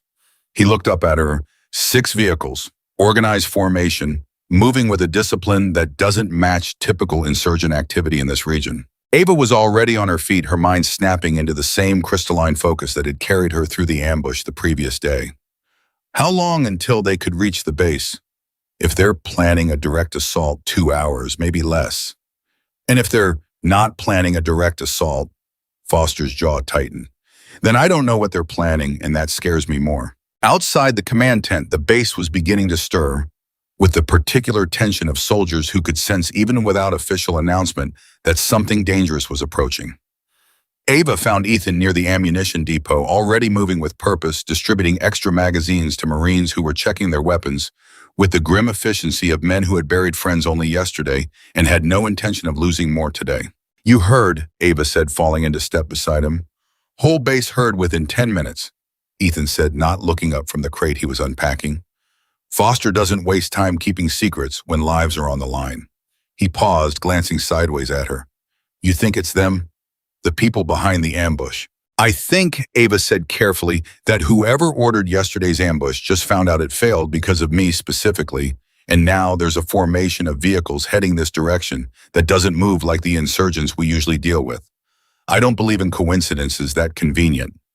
Ethan's hand stilled on the ammunition crate. "So what do we do?" "We stop reacting," Ava said, "and we start anticipating. Where's Foster planning to position defensive lines?" "Standard perimeter reinforcement." "Why?"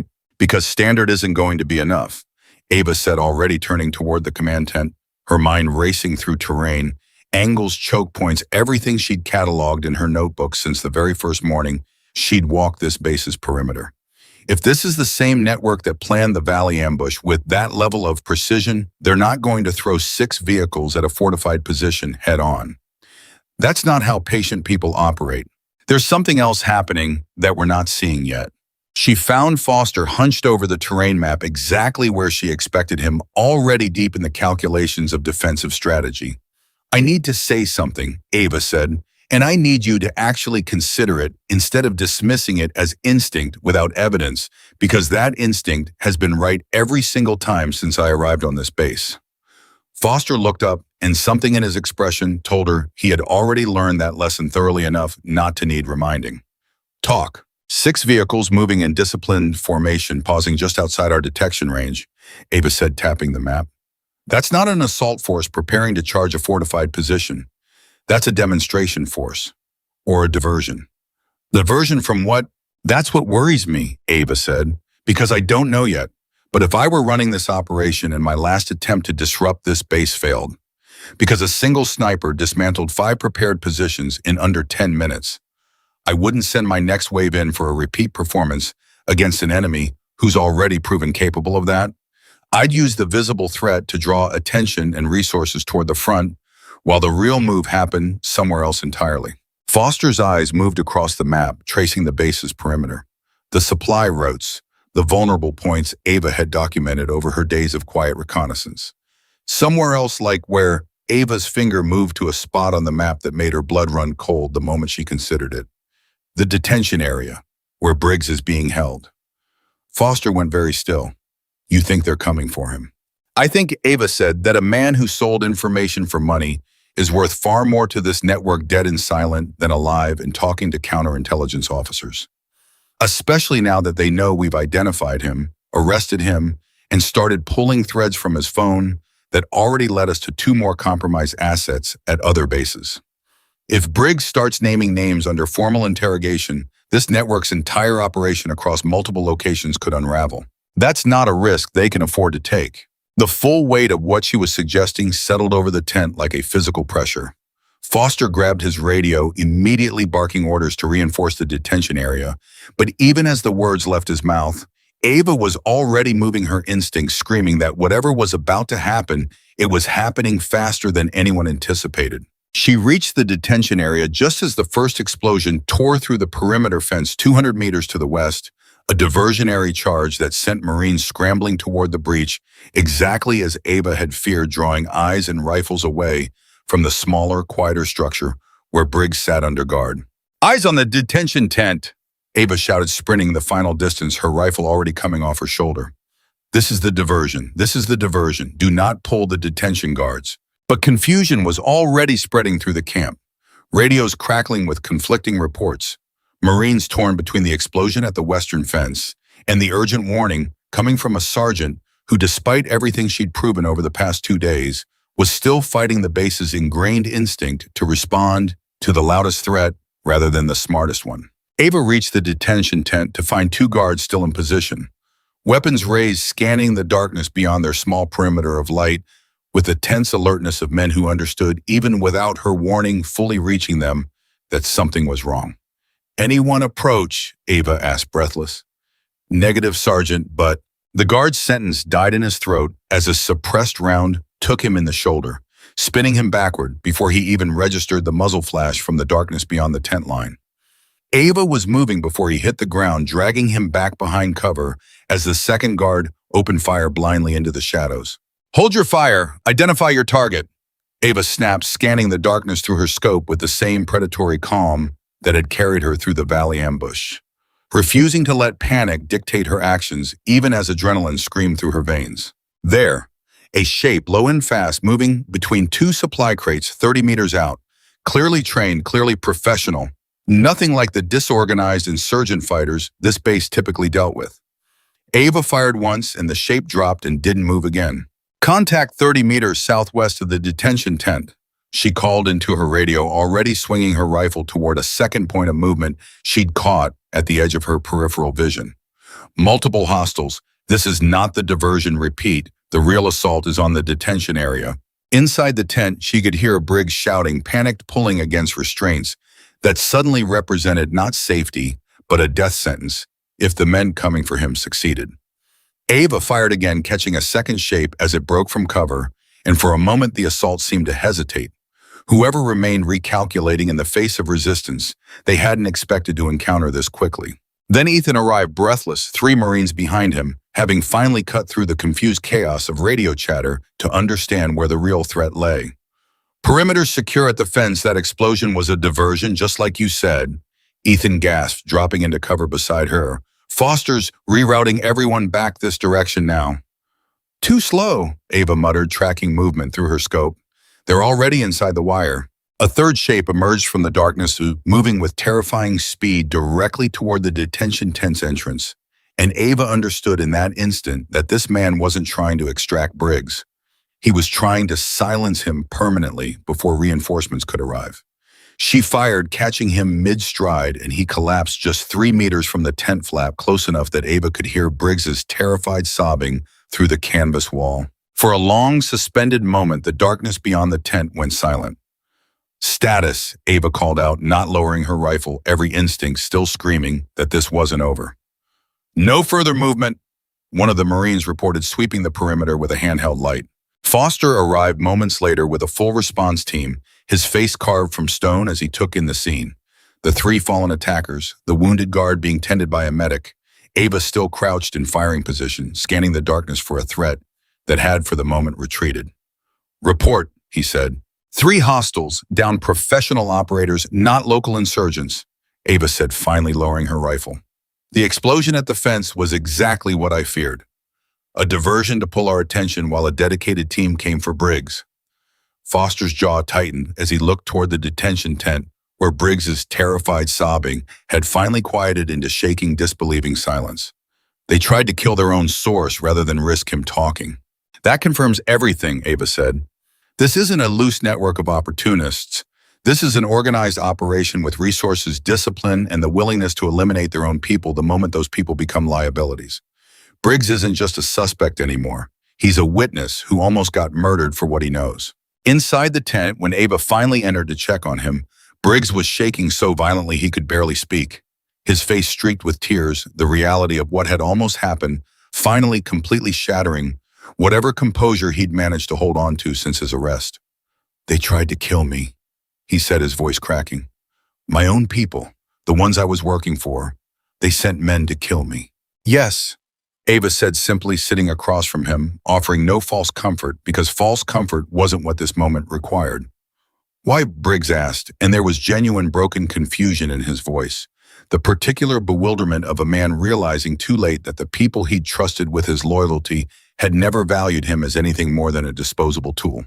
"Because you became a risk the moment we arrested you," Ava said. "Everything you know, every name, every detail about how you were recruited, how payments were made, what you were told about their operations, all of that became a liability the second you sat down in an interrogation tent. They didn't send men to rescue you, Briggs. They sent men to make sure you never talk."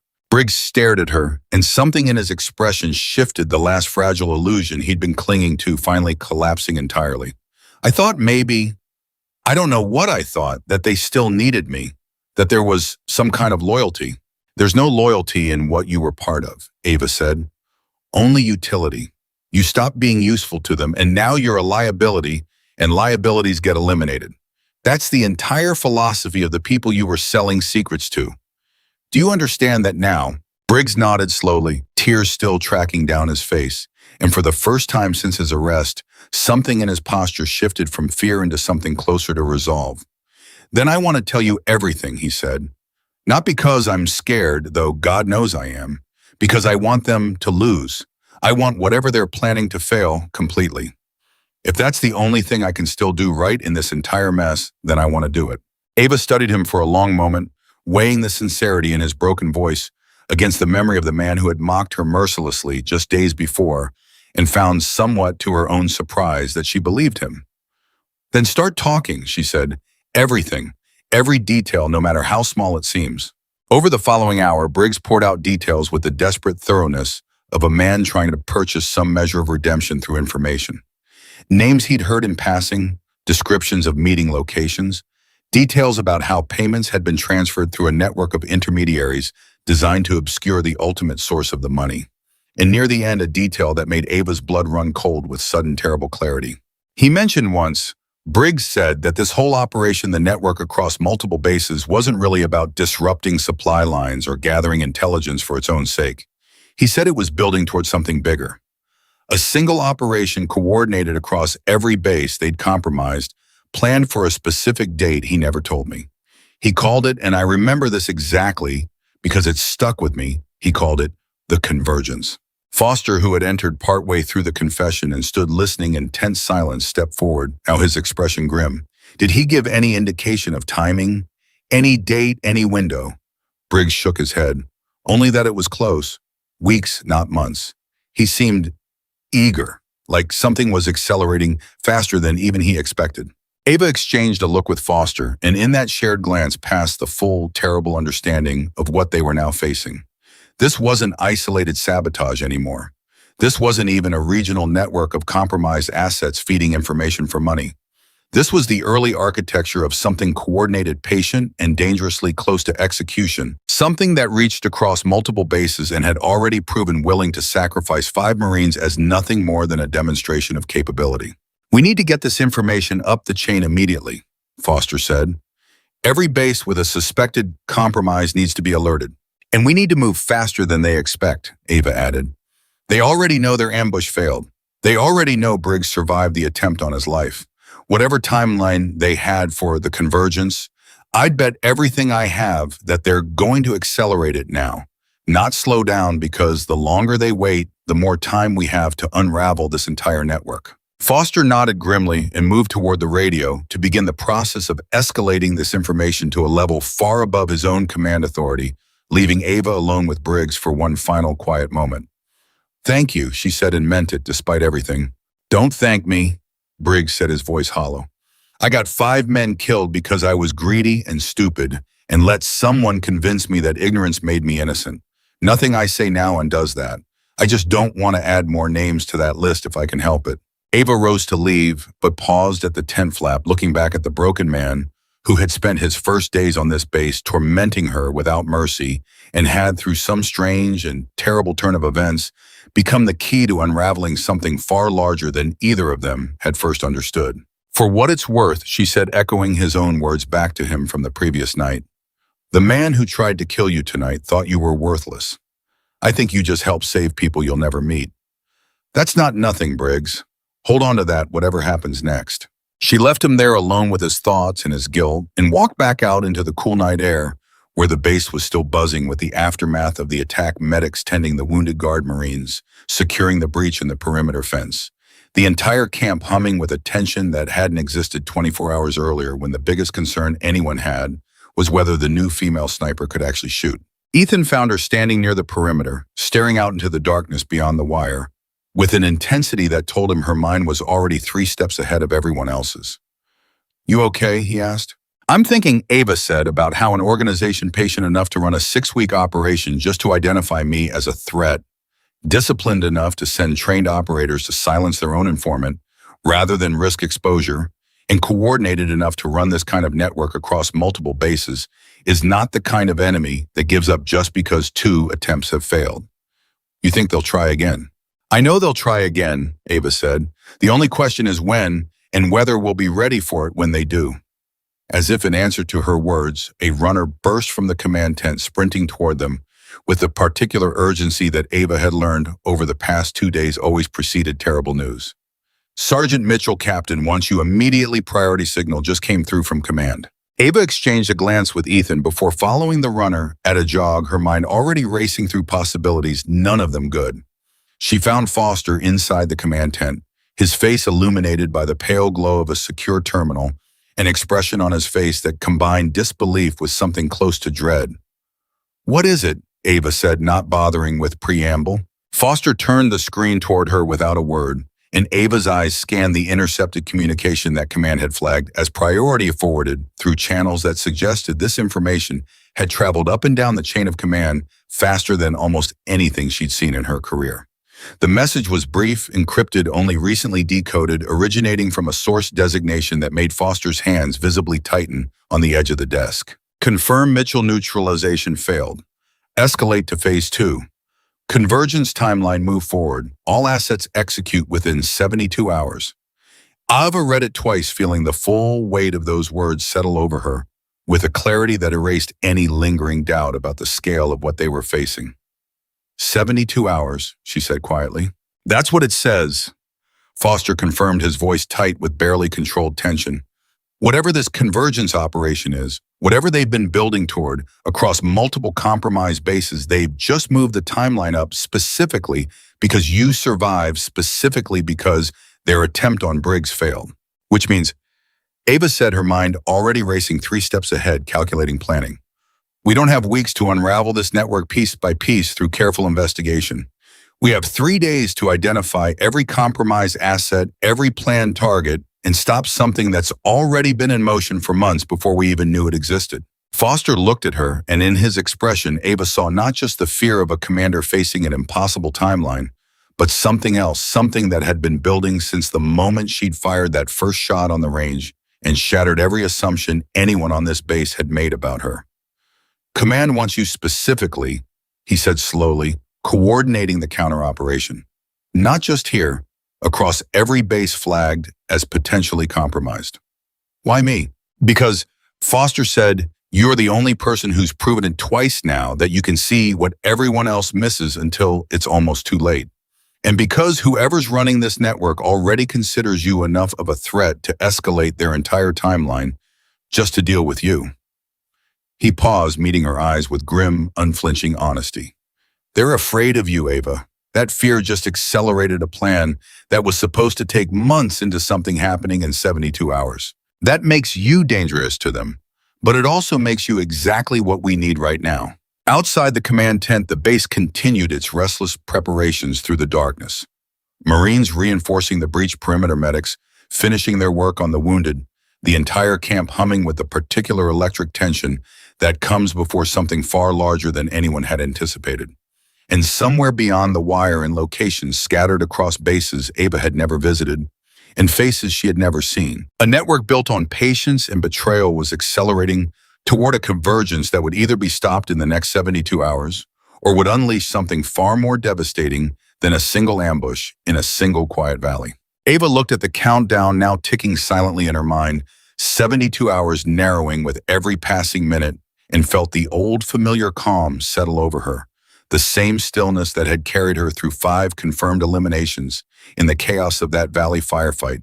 The same stillness that had once carried her through things she still couldn't speak of, in places that had taught her at terrible cost. Exactly what it meant to face an enemy who believed patience and cruelty could accomplish what direct confrontation could not. Then we'd better get to work, she said quietly, because in 72 hours this either ends or it becomes something none of us can stop. 68 hours remained on the clock by the time the secure video link crackled to life inside the command tent connecting Foster's small forward operating base to a conference room somewhere back at regional headquarters that neither Ava nor Foster had ever seen and probably never would. 3 officers sat on the other end of that connection, faces lit by harsh fluorescent light, and the woman in the center, a colonel whose name badge read Hargrove, fixed her eyes on Ava with the particular scrutiny of someone evaluating a legend they'd only read about on paper. "Sergeant Mitchell," Hargrove said, her voice clipped and efficient. "Your file crossed my desk 18 months ago, under circumstances I'm not going to discuss over this channel. I didn't expect to be looking at your face again under these particular conditions." "Neither did I, ma'am," Ava said evenly. "We've cross-referenced the intercepted communication with intelligence from 2 other forward bases." Hargrove continued, pulling up a map on a secondary screen that filled half the video feed. "FOB Halloway, 90 kilometers east of your position, and FOB Kessler near the northern border crossing. Both have flagged suspicious communications patterns consistent with what you uncovered through Briggs. We believe all 3 locations are compromised nodes in the same network." 3 nodes. Ava repeated, her mind already racing through the geometry of it. "Means this convergence operation isn't targeting a single point. It's coordinated across a triangle of positions."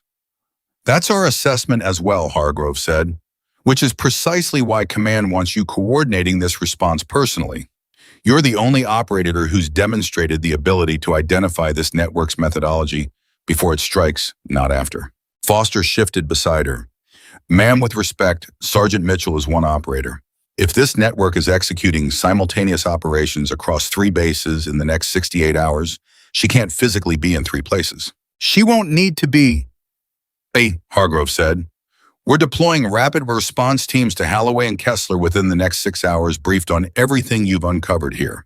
But your base gentleman sits at the center of this triangle geographically, and the intercepted communication specifically named Mitchell as the reason for the accelerated timeline. Whatever they're planning, we believe the convergence point, the actual physical culmination of this operation, runs through your location." Ava felt something settle into her chest, cold and absolute.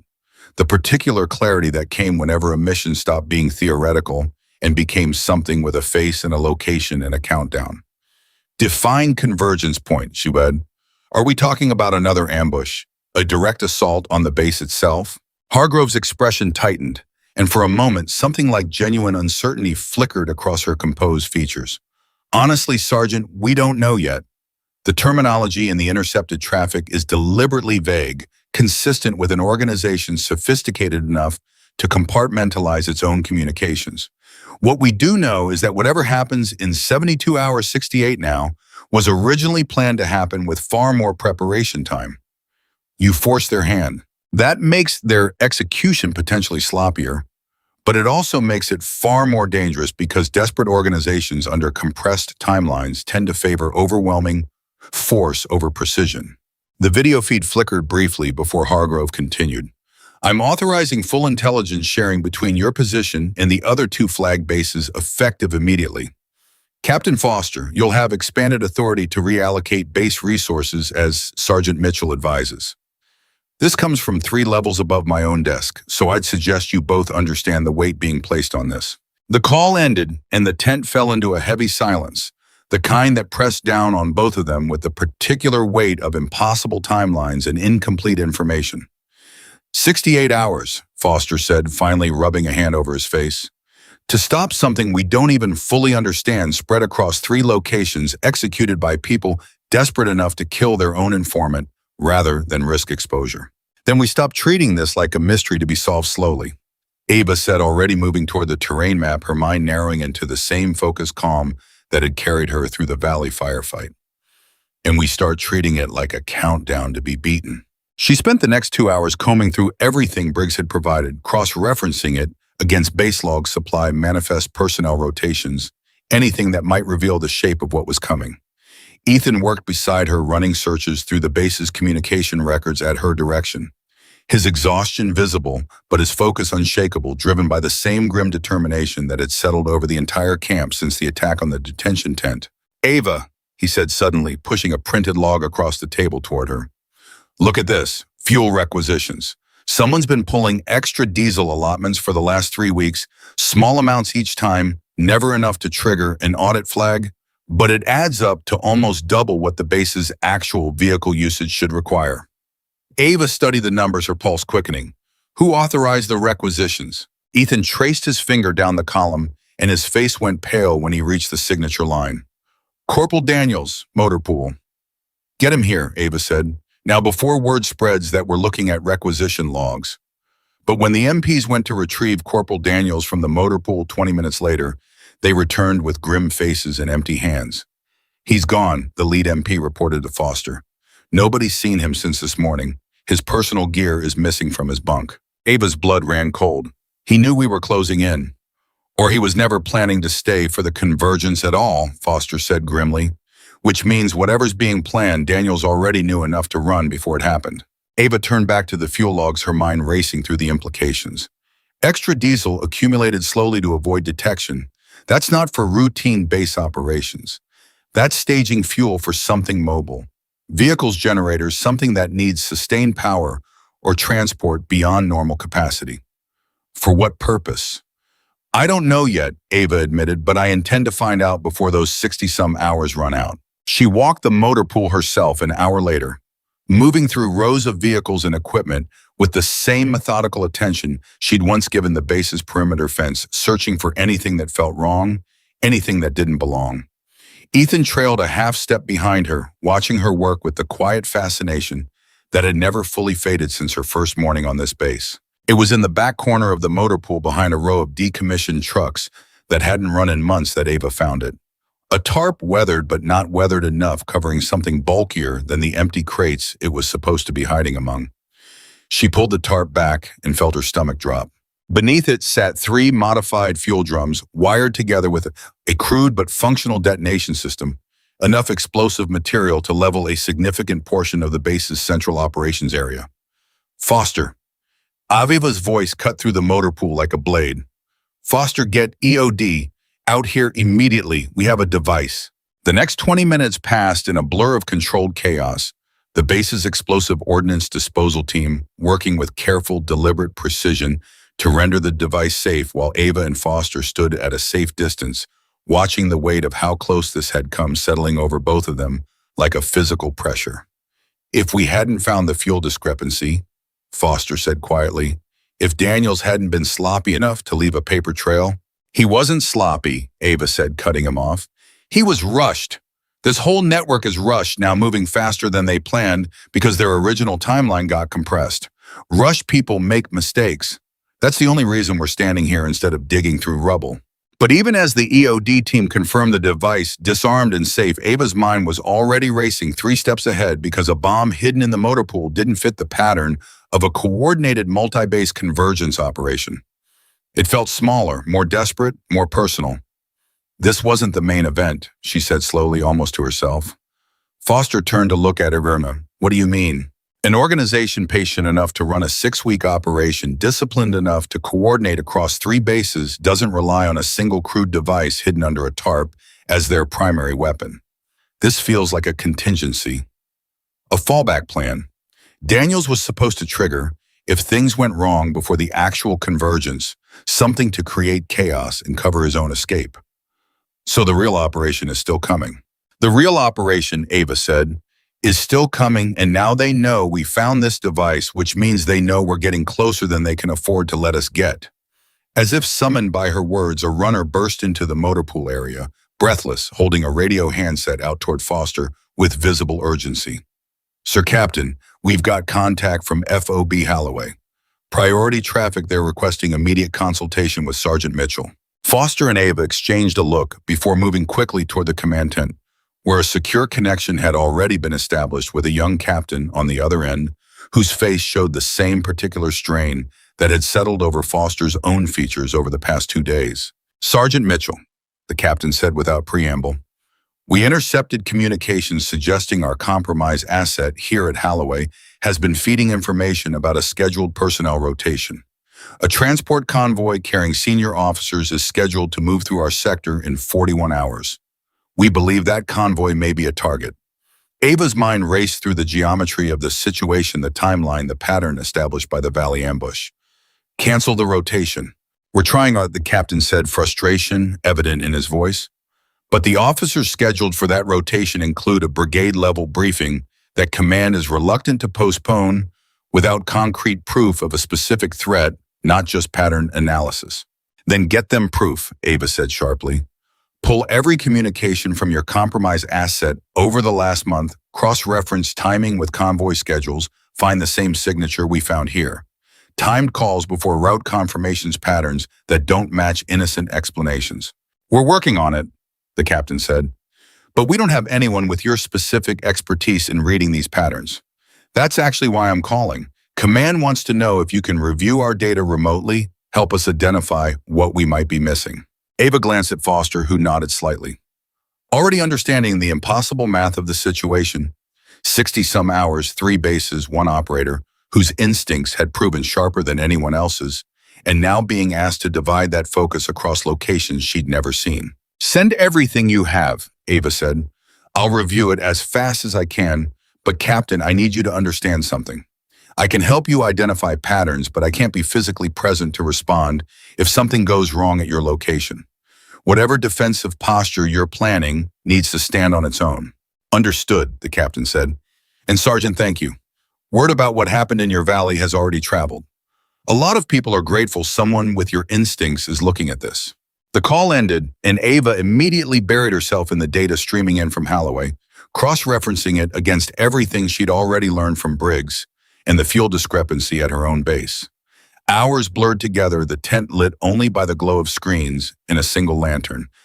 Ethan bringing her coffee she barely touched, Foster pacing back and forth as her updates trickled in from Kessler as well, where a similar pattern of suspicious activity had been identified around a scheduled equipment delivery. Somewhere around hour 50 of the countdown, exhaustion finally began cutting through Ava's focus, her eyes burning, her hands slower than they should have been, as she scrolled through yet another set of communication logs. Ethan noticed before she did, gently pulling a chair beside her and pressing a fresh cup of coffee into her hands. You need to sleep, he said quietly. Even an hour. There's no time, Ava said, not looking up from the screen. There's no time if you collapse from exhaustion at the exact moment this thing comes to a head, either.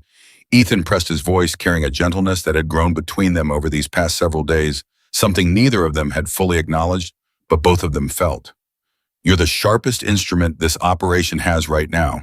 Command needs that instrument sharp, not running on fumes. Ava looked up at him, and for just a moment, something in her carefully maintained composure cracked, revealing the sheer exhaustion of a woman who had spent 2 days processing an ambush, an assassination attempt, a bomb discovery, and now a race against the clock spanning 3 separate bases. I keep seeing their faces, she said quietly, unexpectedly, the words slipping out before she could stop them.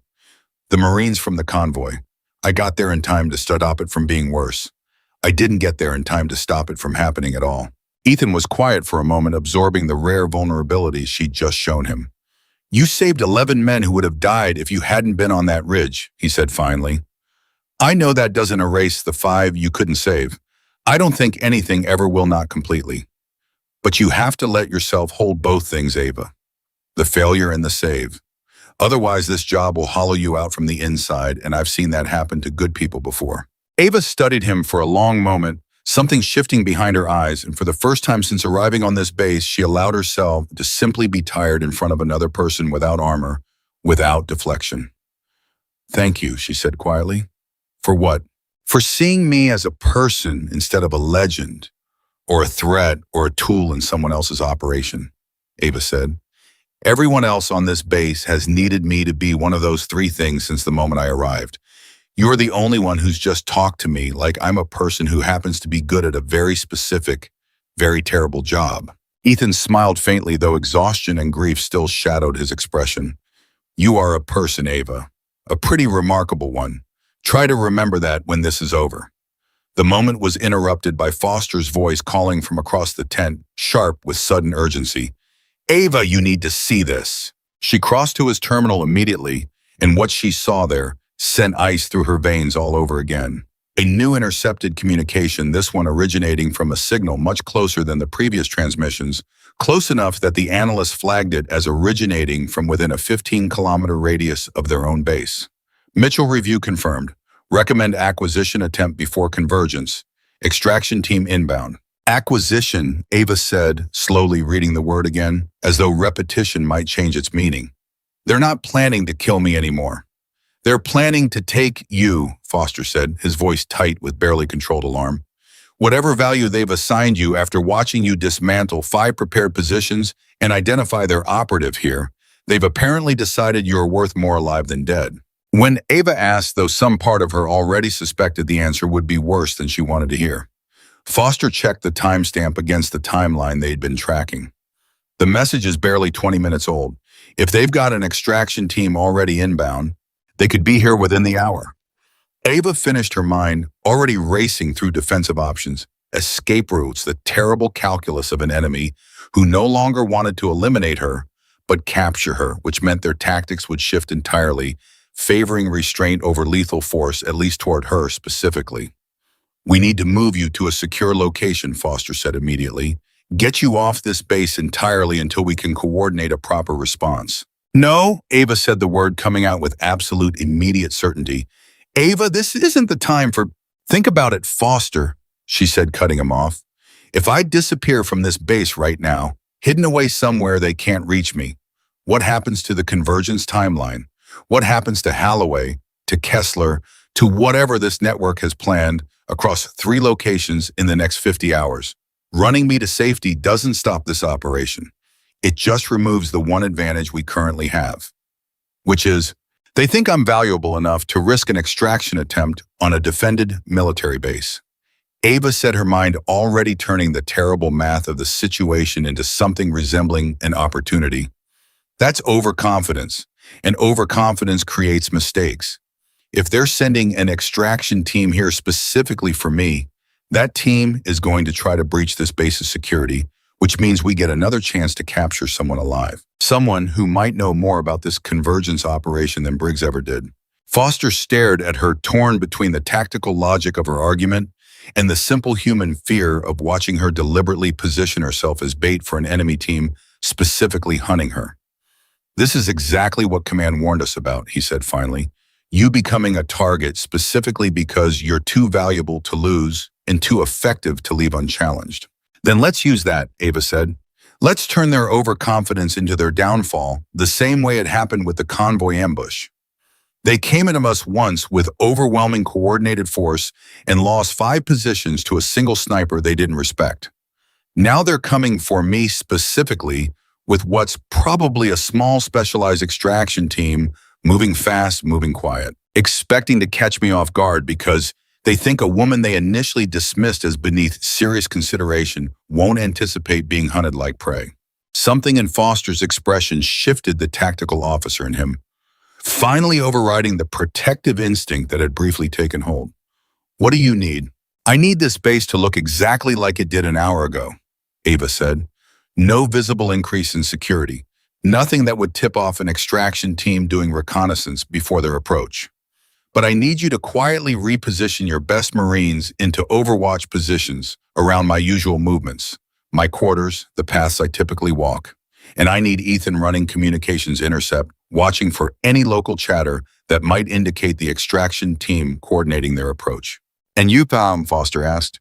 I do exactly what I've done since the day I arrived on this base. Ava said, a cold, controlled determination settling into her voice. I watch, I wait. And when they make their move thinking they're hunting someone who doesn't know she's being hunted, I remind them exactly why that was a very expensive mistake to make. Foster hesitated only a moment longer before nodding, already reaching for his radio to begin quietly repositioning his most trusted Marines, the entire base, shifting into a silent, invisible state of readiness that gave no outward sign to anyone watching from beyond the wire that anything had changed at all.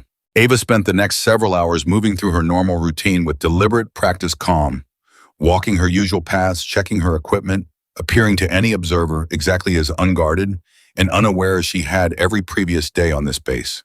But beneath that calm exterior, every sense was heightened, every shadow cataloged, every unusual sound noted and weighed against the baseline she'd built in her mind since her very first morning here. It was nearly midnight when the first sign came subtle enough that anyone less trained would have missed it entirely.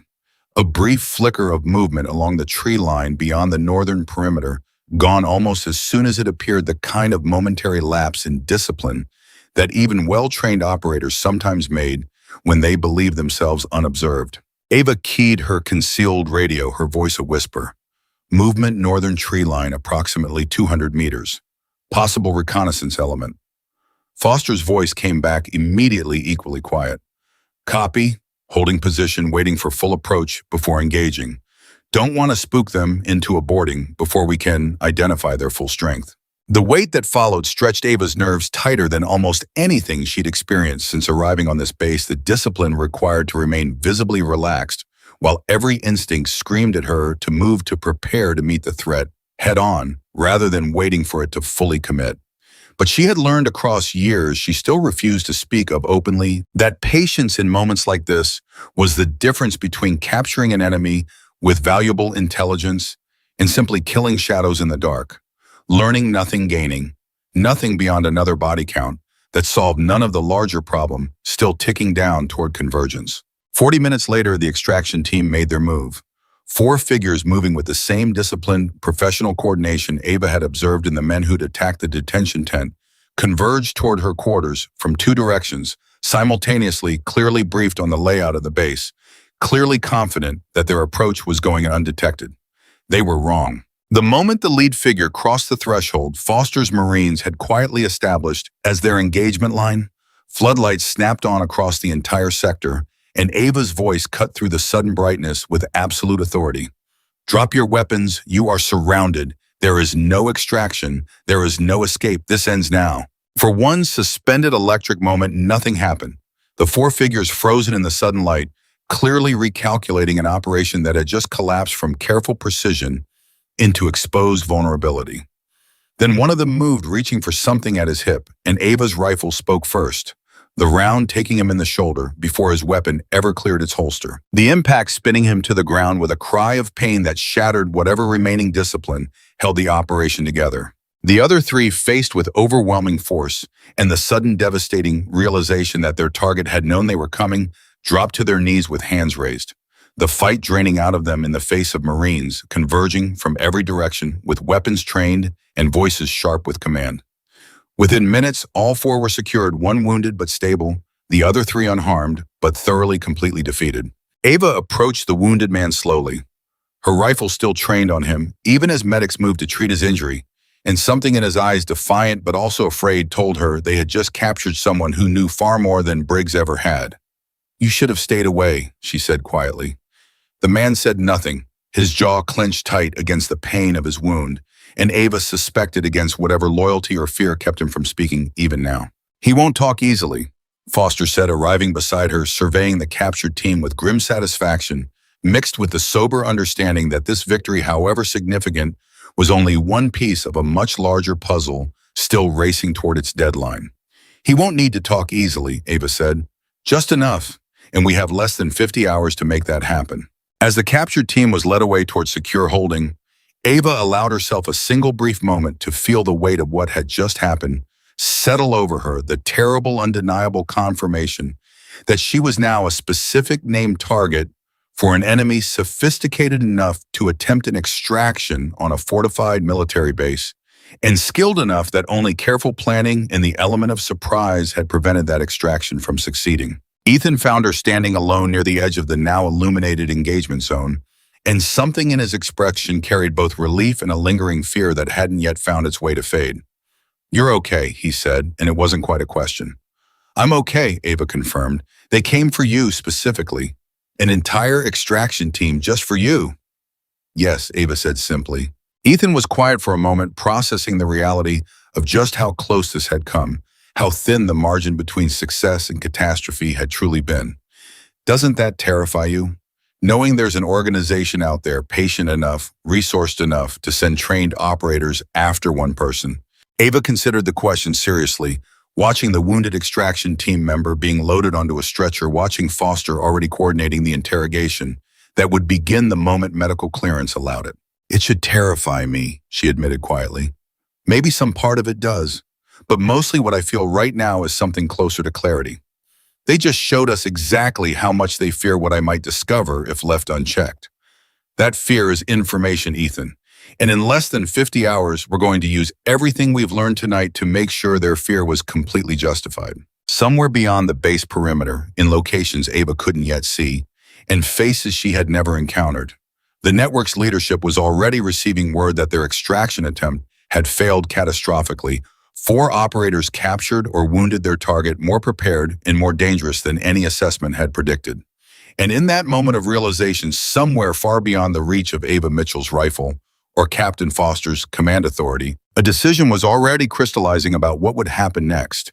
A decision that would determine whether the convergence operation, now compressed into less than 50 hours, would proceed as a coordinated strike across 3 bases, or would collapse entirely into something far more desperate and far more dangerous than anything this quiet, embattled forward operating base had faced so far. The wounded extraction operator was patched up and moved into a secure interrogation tent within the hour, but the man said nothing for the first 6 of the 50 remaining hours, sitting in silence, with the flat-trained discipline of someone who had been prepared for exactly this outcome long before he ever crossed the perimeter fence. Ava watched him through a monitor feed from the command tent, studying the way he held himself, the way his eyes tracked every movement of the guards outside his tent, cataloging details, the way she'd cataloged everything else since her first morning on this base. "He's not going to break the way Briggs did," she said quietly to Foster. Briggs was greedy and weak and drowning in guilt the moment reality caught up with him. This man was trained for capture. He's waiting us out. "Then what do we do?" Foster asked, exhaustion carved into every line of his face. "We don't have time to wait him out in return. We don't negotiate with him," Ava said. "We work around him." She turned back to the data spread across the command tent's makeshift war room, the captured team's equipment already laid out and cataloged by the base's intelligence specialist. Everything from communication devices to a small, weathered notebook found in the wounded man's jacket pocket. Ava picked it up, flipping through pages of what looked at first glance like meaningless shorthand notes. But she had spent years learning to read exactly this kind of thing. "These aren't random notes," she said slowly, her eyes narrowing as patterns began to emerge from what at first looked like chaos. "These are coordinates, encoded, but the structure is consistent with a grid reference system just shifted by a cipher." Ethan leaned over her shoulder, studying the cramped handwriting. "Can you break it?" "Given enough time, yes, but we don't have enough time to do it manually." Ava looked up at Foster. "We need this uploaded to Signals Intelligence, immediately flagged as highest priority. If I'm right, this notebook contains the actual convergence targets across all 3 bases." Foster was already moving, radioing the encoded pages through secure channel to the same intelligence unit that had cracked Briggs's phone records in record time. The wait that followed felt endless, every minute grinding past while the clock on the wall counted down toward a deadline that grew more terrifying the closer it approached. The response came back in just under 3 hours, faster than anyone had dared hope. And when Foster read the decoded results aloud, the tent fell into a silence heavier than anything Ava had experienced since the moment she'd first seen that message about her own acquisition. 3 convergence points. Foster read, his voice tight with controlled tension. Not simultaneous attacks on the bases themselves. Something else. Fuel and ammunition supply depots, one at each location, scheduled to be breached and detonated within a 2-hour window, 46 hours from now. The analysis suggests the intent isn't to overrun the bases militarily. It's to cripple logistics across this entire operational sector simultaneously. Sabotage significant enough to disrupt supply chains for months. "That's not a battle," Ava said slowly, the full scope of it settling into her mind with terrible clarity. "That's an economic and strategic attack designed to look like coordinated insurgent sabotage while actually being run by whoever's paying this network. Which means," Foster said, "the actual force required to execute it doesn't need to be large. It needs to be precise, quiet, and it needs inside access to depots that are normally among the most heavily secured locations on any base." Ava's mind was already racing ahead, calculating, and a cold, sick realization crept up her spine as she considered the pattern one more time. "Foster, who else has depot access here? Who's cleared to move freely near our own fuel and ammunition storage without triggering additional security review?" Foster's face went pale as the question landed. "You think there's another compromised asset here, beyond Briggs and Daniels?" "I think," Ava said, "that this network operates on redundancy. They lost Briggs. They lost Daniels when he ran. A network sophisticated enough to survive both those losses and still be on schedule for a convergence 46 hours from now almost certainly has more than one person inside this wire. The realization sent a fresh wave of urgency through the command tent, and Foster immediately began pulling personnel records, cross-referencing depot access logs against the same patterns that had first exposed Briggs's fuel discrepancies. Ava worked alongside him, her exhaustion pushed down beneath layers of focus and adrenaline scanning names, schedules, anything that might reveal the next thread in this unraveling web. It was Ethan, hours later bleary-eyed but relentless, who found it. "Sergeant Reyes," he said, sliding a printout across the table. "Ammunition Depot night shift supervisor. Look at his access logs over the last month. He's logged entry to the depot 43 times outside his scheduled shift hours. Every single time the stated reason is inventory verification, but there's no corresponding paperwork filed for any of those verifications." Ava studied the log, her pulse quickening with the particular certainty that came when disparate pieces finally clicked into a coherent, damning shape. 43 unauthorized visits with no documentation. That's not sloppy record keeping. That's someone establishing a pattern of access that looks routine enough not to raise flags while actually doing something else entirely. "Setting explosive charges," Foster said grimly, finishing the thought neither of them wanted to voice first. "Slowly, patiently, over weeks, so that by the time the convergence window arrives, the depot's already wired and ready, and all that's needed is a remote trigger." The tent fell into a taut electric silence as the true shape of the threat crystallized before them. This wasn't a battle to be fought with rifles and overwatch positions. This was a bomb likely already built into the very foundation of their own ammunition depot, waiting for a signal that could arrive at any moment within the next 40-some hours. "We need that depot cleared and searched immediately," Ava said, already moving toward the tent flap. "If Reyes realizes we're on to him," Foster warned, following close behind, "he could trigger whatever's in place early out of desperation. We need to move carefully." "There's no version of this where moving slowly is safer," Ava said. "Get EOD to the depot now, quietly, and have someone bring me Reyes's current location. I want eyes on him before he has any idea we've made this connection." Foster relayed the orders through his radio as they moved across the base together, the night air cold and sharp against Ava's face, every sense heightened by the knowledge of how close disaster might be, sitting patient and armed inside a structure that held enough ordnance to level a significant portion of the entire camp. They found Reyes at the depot's night shift station, and something in his posture the moment he saw them approaching, the barely perceptible stiffening of his shoulders, the way his eyes flicked toward the depot's rear access door, before settling back on their faces, told Ava everything she needed to know before a single word was exchanged. "Sergeant Reyes," Foster said, his voice carefully neutral, betraying none of the urgency screaming through every nerve in his body. "We need to conduct a routine safety inspection of the depot. Full walkthrough." "Now?" Reyes asked, and the slight involuntary crack in his voice confirmed everything Ava's instincts had already told her.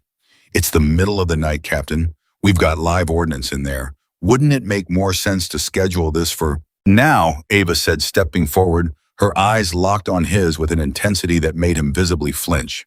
"Sergeant Reyes, is there any reason a routine inspection would be a problem for you?" Reyes's hand drifted almost imperceptibly toward his jacket pocket, and Ava's entire body tensed, every instinct screaming that the next few seconds would determine whether this ended peacefully or catastrophically. "Don't," she said quietly, her voice carrying a weight that stopped his hand cold.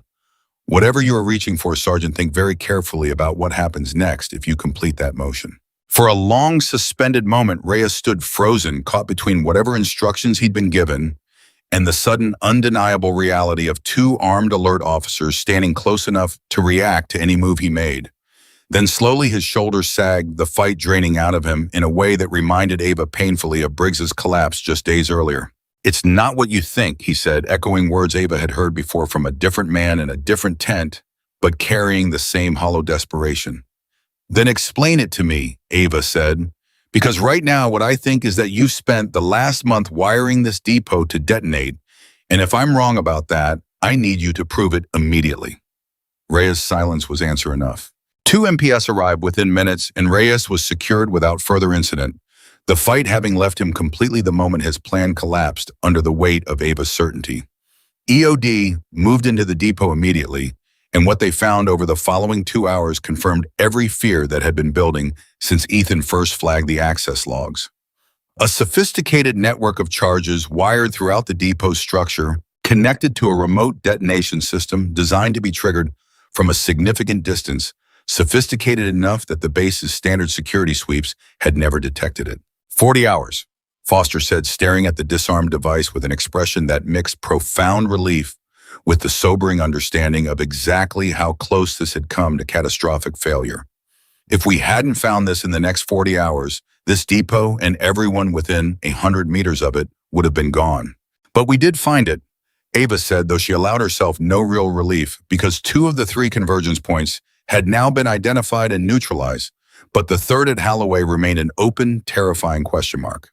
The connection with Holloway's command post came through moments later, the young captain's face on the screen tight with a mixture of hope and dread as he waited for whatever update Ava and Foster could provide. "We found our version," Foster told him without preamble. "Depot sabotage sleeper asset inside your ammunition or fuel storage personnel.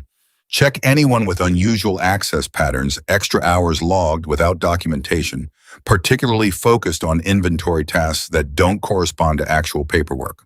The captain's expression shifted rapidly from confusion into dawning, horrified recognition. "We have a specialist, Corporal Vance, fuel depot. He's been putting in extra hours for weeks, said he was trying to get ahead on his qualification renewals." He turned away from the camera, barking orders to someone off-screen, his voice sharp with urgency. "Get Vance detained immediately, full search of the fuel depot. Now move." The connection remained open as chaos erupted on the other end. Marines scrambling into motion, the captain's voice cutting through radio chatter with rapid, decisive commands. Ava watched the screen with her heart pounding every second, stretching unbearably as she waited to learn whether they'd caught this third threat in time or whether it had already slipped beyond their reach. Nearly 40 minutes passed before the captain's face returned to the screen, and the visible relief in his expression told Ava everything before he even spoke. "Vance is detained," he said, breathless. "EOD confirmed a device in the fuel depot, similar configuration to what you described. We got it in time." The tent erupted into a wave of exhausted, disbelieving relief.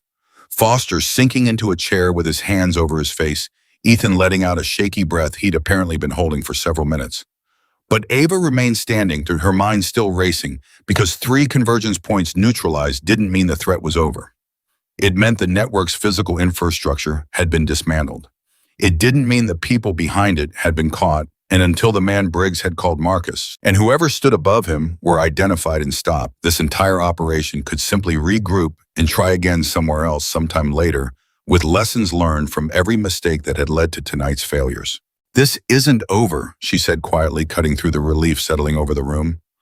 Foster looked up at her, exhaustion and confusion warring in his expression. "Ava, we just stopped 3 coordinated sabotage attacks in less than 48 hours. That's a victory by any measure." "It's a victory against the symptoms," Ava said, "not against the disease. Somewhere out there, Marcus and whoever he answers to are about to learn that their entire convergence operation just collapsed. People that patient, that resourced, don't simply give up and disappear. They adapt. They rebuild. And unless we can identify who's actually running this network, we bought time, not safety." The tent fell quiet as the weight of her words settled over everyone present, the exhausted euphoria of the moment tempered by the grim recognition that she was right. "So what do we do?" Ethan asked. "We've got Briggs's information. We've got the 2 captured extraction team members. We've got Reyes and now Vance. Surely somewhere in all of that, there's a way to trace this back to its source." Ava turned to the captured extraction operator's file, the man who had remained silent through hours of interrogation, and something clicked into place in her mind, a strategy she hadn't fully considered until this exact moment. "Maybe not through interrogation," she said slowly, "but through something else. The message that ordered my acquisition specifically mentioned an extraction team already inbound. That means there's a command structure actively monitoring this operation in something close to real time. If we can identify the communication channel they're using to coordinate across all 3 convergence points, and we feed them false information suggesting the operation succeeded." "You want to bait them into revealing themselves," Foster said, understanding dawning in his voice. I want to give Marcus, or whoever's above him, a reason to communicate directly urgently in a way that might expose their actual location or identity, Ava said. Right now, they believe their operation is still in motion. The moment they learn all three convergence points failed and their extraction attempt failed, they're going to need to communicate with someone about what comes next. That communication is our best chance to trace this back to its actual source. Foster considered this for a long moment before nodding slowly. I'll need to run this up the chain, get authorization for a deception operation of this scale. But if command approves it, how do we execute it? Ava's eyes moved to the recovered communication equipment sitting on the table beside them, the devices taken from the captured extraction team and from Reyes and Vance both. We use their own channels against them. Send confirmation through Reyes's or Vance's communication method that the depot sabotage succeeded as planned. Let them believe the convergence worked. Watch what happens next. The plan required careful coordination across all three bases, painstaking work to craft messages that would pass as authentic without triggering suspicion. Technical specialists working alongside Ava late into the night to replicate exactly the tone and structure of the compromised asset's previous communications. It was delicate, dangerous work because a single misstep, a single phrase that didn't quite match the established pattern, could alert the network that they were being manipulated rather than genuinely informed. 29 hours remained on the original convergence countdown when the false confirmation messages went out simultaneously from all three bases, each one crafted to suggest that their respective sabotage operations had succeeded exactly as planned, each one waiting to see what response, if any, would come back through the network's command structure. The wait that followed was in some ways more agonizing than anything Ava had experienced since arriving on this base. There was no immediate action to take, no threat to neutralize with a well-placed shot, no perimeter to defend. There was only the terrible grinding patience of waiting to see whether a carefully constructed lie would draw a predator out of hiding. Ava spent those hours in the command tent unable to sleep, despite Ethan's continued gentle insistence that she needed rest, her mind cycling endlessly through every possible response the network might make, every contingency she needed to be ready for. It was Ethan sitting beside her through the long hours of waiting who finally broke through the tension with a question that had nothing to do with the operation at all. When this is over, he said quietly, whatever happens with Marcus with this whole network, what happens to you? Do you go back to whatever you were doing before you got assigned here? Ava considered the question and surprised by how much it required her to think about a future she hadn't allowed herself to imagine since her arrival. I don't know, she admitted. I've spent so long focused on the next mission, the next threat, that I stopped thinking much about what comes after. I'm not sure I know how to exist without something like this to focus on. That sounds lonely, Ethan said gently. It is, Ava said, and the simple honesty of the admission surprised even her. But it's also familiar. Sometimes familiar and safe feel like the same thing even when they're not. Ethan was quiet for a moment, studying her with an expression that carried more warmth than she'd allowed herself to notice from anyone in a very long time. For what it's worth, I don't think you have to choose between the mission and having something someone worth existing for beyond it. I think you deserve both.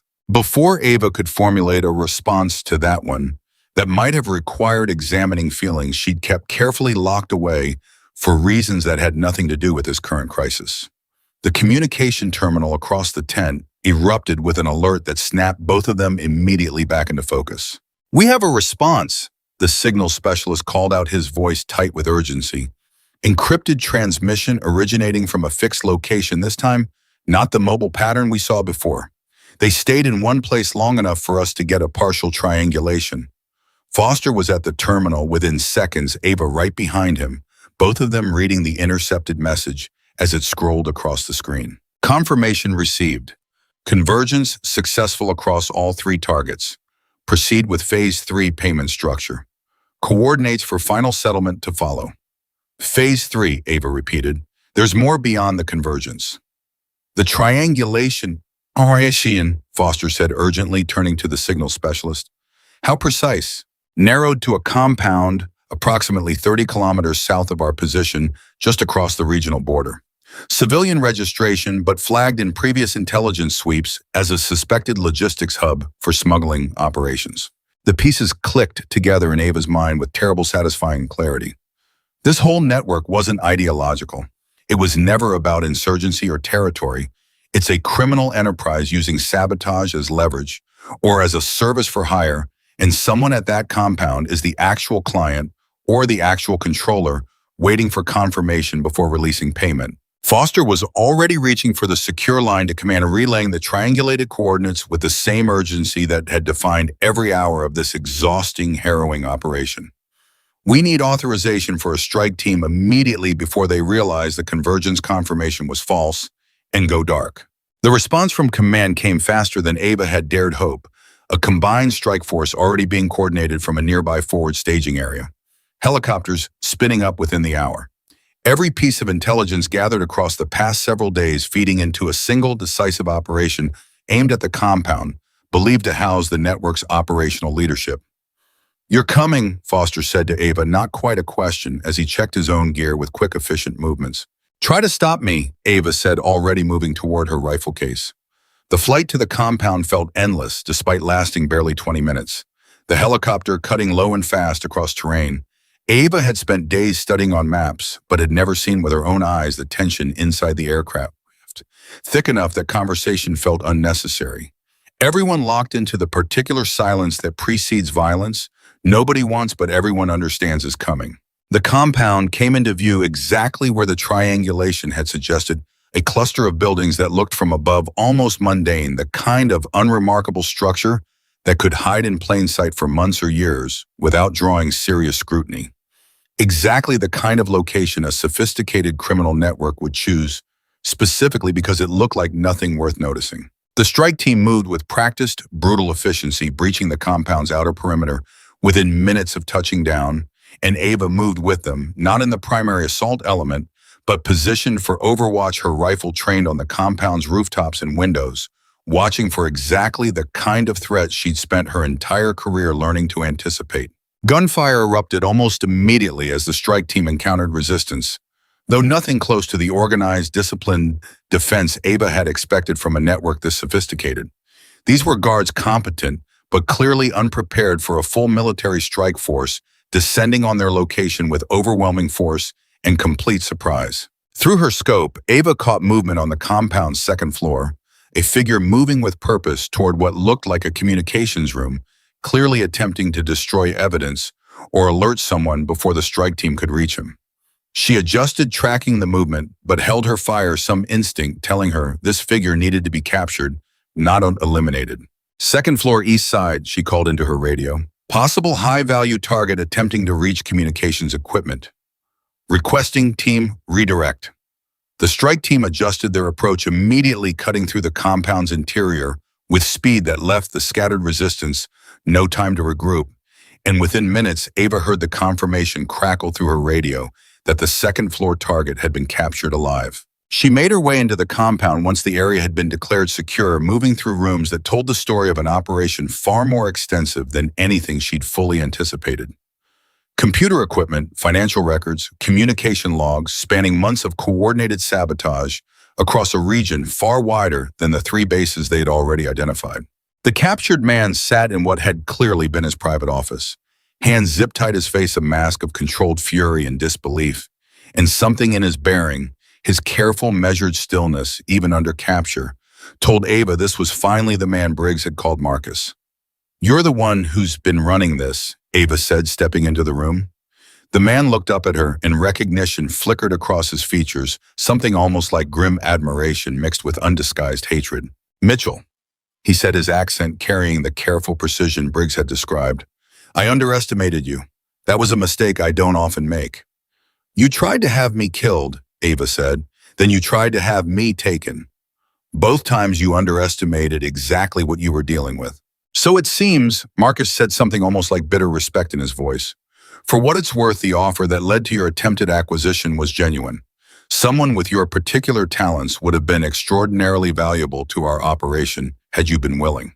"I was never going to be willing," Ava said flatly. "And now every operation you've built across this region is finished. Every sleeper asset you recruited, every network you established. All of it exposed, all of it dismantled, all because you decided a woman you couldn't intimidate into quitting was worth escalating an entire timeline over." Marcus's jaw tightened, the first genuine crack in his composed exterior. This is one compound, one operation. You believe this is the end of something larger than you can imagine. Maybe, Ava said, but it's the end of your part in it, and every piece of intelligence in this building is about to be turned over to people who will spend the next several years pulling apart every connection you've ever made. That's not nothing, Marcus. That's everything you spent years building gone because of one demonstration you couldn't resist making. She left him there for the intelligence teams to process, walking back out into the compound's central courtyard, where Foster stood coordinating the final sweep, the sun beginning to rise over the distant hills, painting the sky in colors that felt for the first time in days like they might actually herald something better than what had come before. "We got him," Foster said, disbelief and exhaustion mixing in his voice. "Truly got him." "We got the head of this particular snake," Ava said. "There's probably a body it was attached to that we still haven't found. But this is a start, a real one." The following days passed in a blur of debriefings, intelligence processing, and the slow methodical work of confirming exactly how deep this network's reach had extended.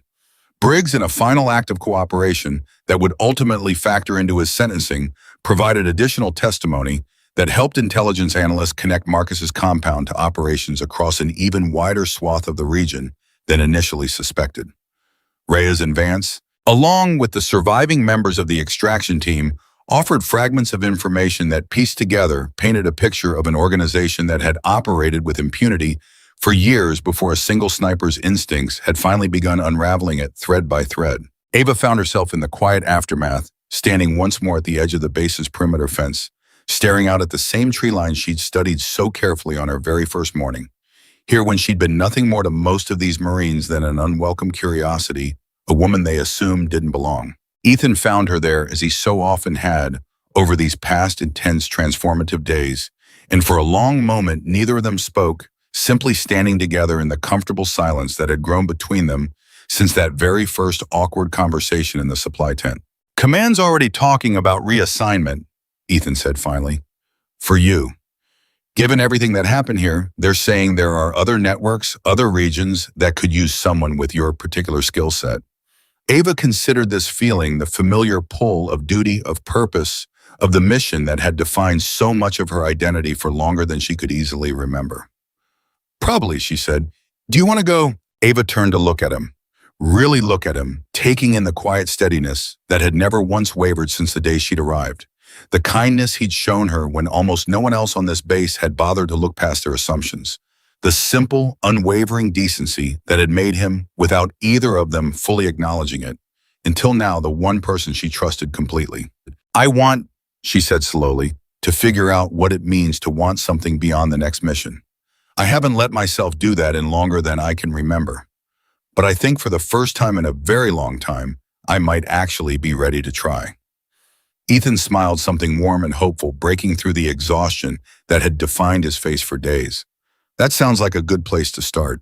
Behind them, the base continued its slow return to something resembling normal rhythm, Marines going about their duties with a new quiet respect toward the woman who had arrived on a helicopter, looking like she didn't belong, and had, in the span of little more than a week, uncovered a betrayal within their own ranks, survived an assassination attempt, prevented an acquisition, and helped dismantle a criminal network that had been operating in the shadows of this region for years before anyone had thought to look closely enough to see it. Captain Foster, watching from a distance as Ava and Ethan stood together at the perimeter fence, found himself thinking back to the file he'd first read before her arrival.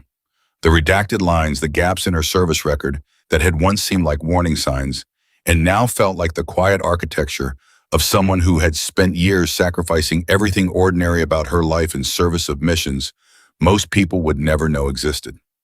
She had walked into this base as a stranger, mocked and dismissed by men who judged her before they'd ever seen what she was capable of, and she was leaving it whenever that day finally came as something closer to a legend whispered about in mess tents and command briefings across a region that would spend years untangling the full scope of what her instincts had uncovered. Somewhere far from that quiet, wind-scoured base and offices and briefing rooms she would likely never see, intelligence analysts continued the painstaking work of following every thread Marcus's compound had revealed, tracing connections that stretched into networks larger and more dangerous than any single person could have fully anticipated. Briggs would face his court-martial, his testimony weighed against the genuine remorse he'd shown in his final days of cooperation. A man forever marked by the choice he'd made and the price it had cost in blood he could never fully repay. Reyes and Vance would face their own reckonings, their own attempts to explain choices that had nearly cost dozens of lives across 3 separate bases. And Marcus, wherever his interrogation ultimately led, would spend the rest of his days understanding in ways he'd never anticipated. That underestimating a quiet woman with a rifle case had been the single greatest miscalculation of his entire criminal career. But for Ava Mitchell, standing at the edge of a base that had once ridiculed her and now revered her, ending of this particular story carried a different weight than simple victory. She had come to this remote, forgotten corner of the world carrying nothing but silence, discipline, and years of unspoken loss, expecting nothing more than another deployment among men who would judge her before they knew her. Instead, she had found something she hadn't realized she was still capable of finding: purpose that extended beyond the next mission, respect earned through action rather than demanded through rank, and in Ethan Brooks, a connection that reminded her after so many years of solitary discipline that she was allowed to be more than a weapon aimed at the next threat. She had arrived as a woman the Marines refused to respect, and she was leaving as the operator who had seen a hidden war that no one else could see, fought it with a precision that silenced every doubter, and won it before most of them ever understood it had begun. 5 targets had dropped that day on the ridge without warning, and in the days that followed, an entire network of betrayal, sabotage, and criminal ambition had collapsed in their wake, undone by the same quiet, watchful patience that had once been mistaken for weakness, and would never by anyone who had witnessed what came next be mistaken for that again. The war Ava Mitchell came to finish was never the one written on any official briefing. It was the one hiding in plain sight, inside trust, inside silence, inside the men who had judged her worth before they had ever seen what she carried. And in the end, she did not just survive that war. She ended it standing taller in her stillness than every voice that had once tried to make her small, and that more than any medal or record or mission report was the truest measure of who Sergeant Ava Mitchell had always been.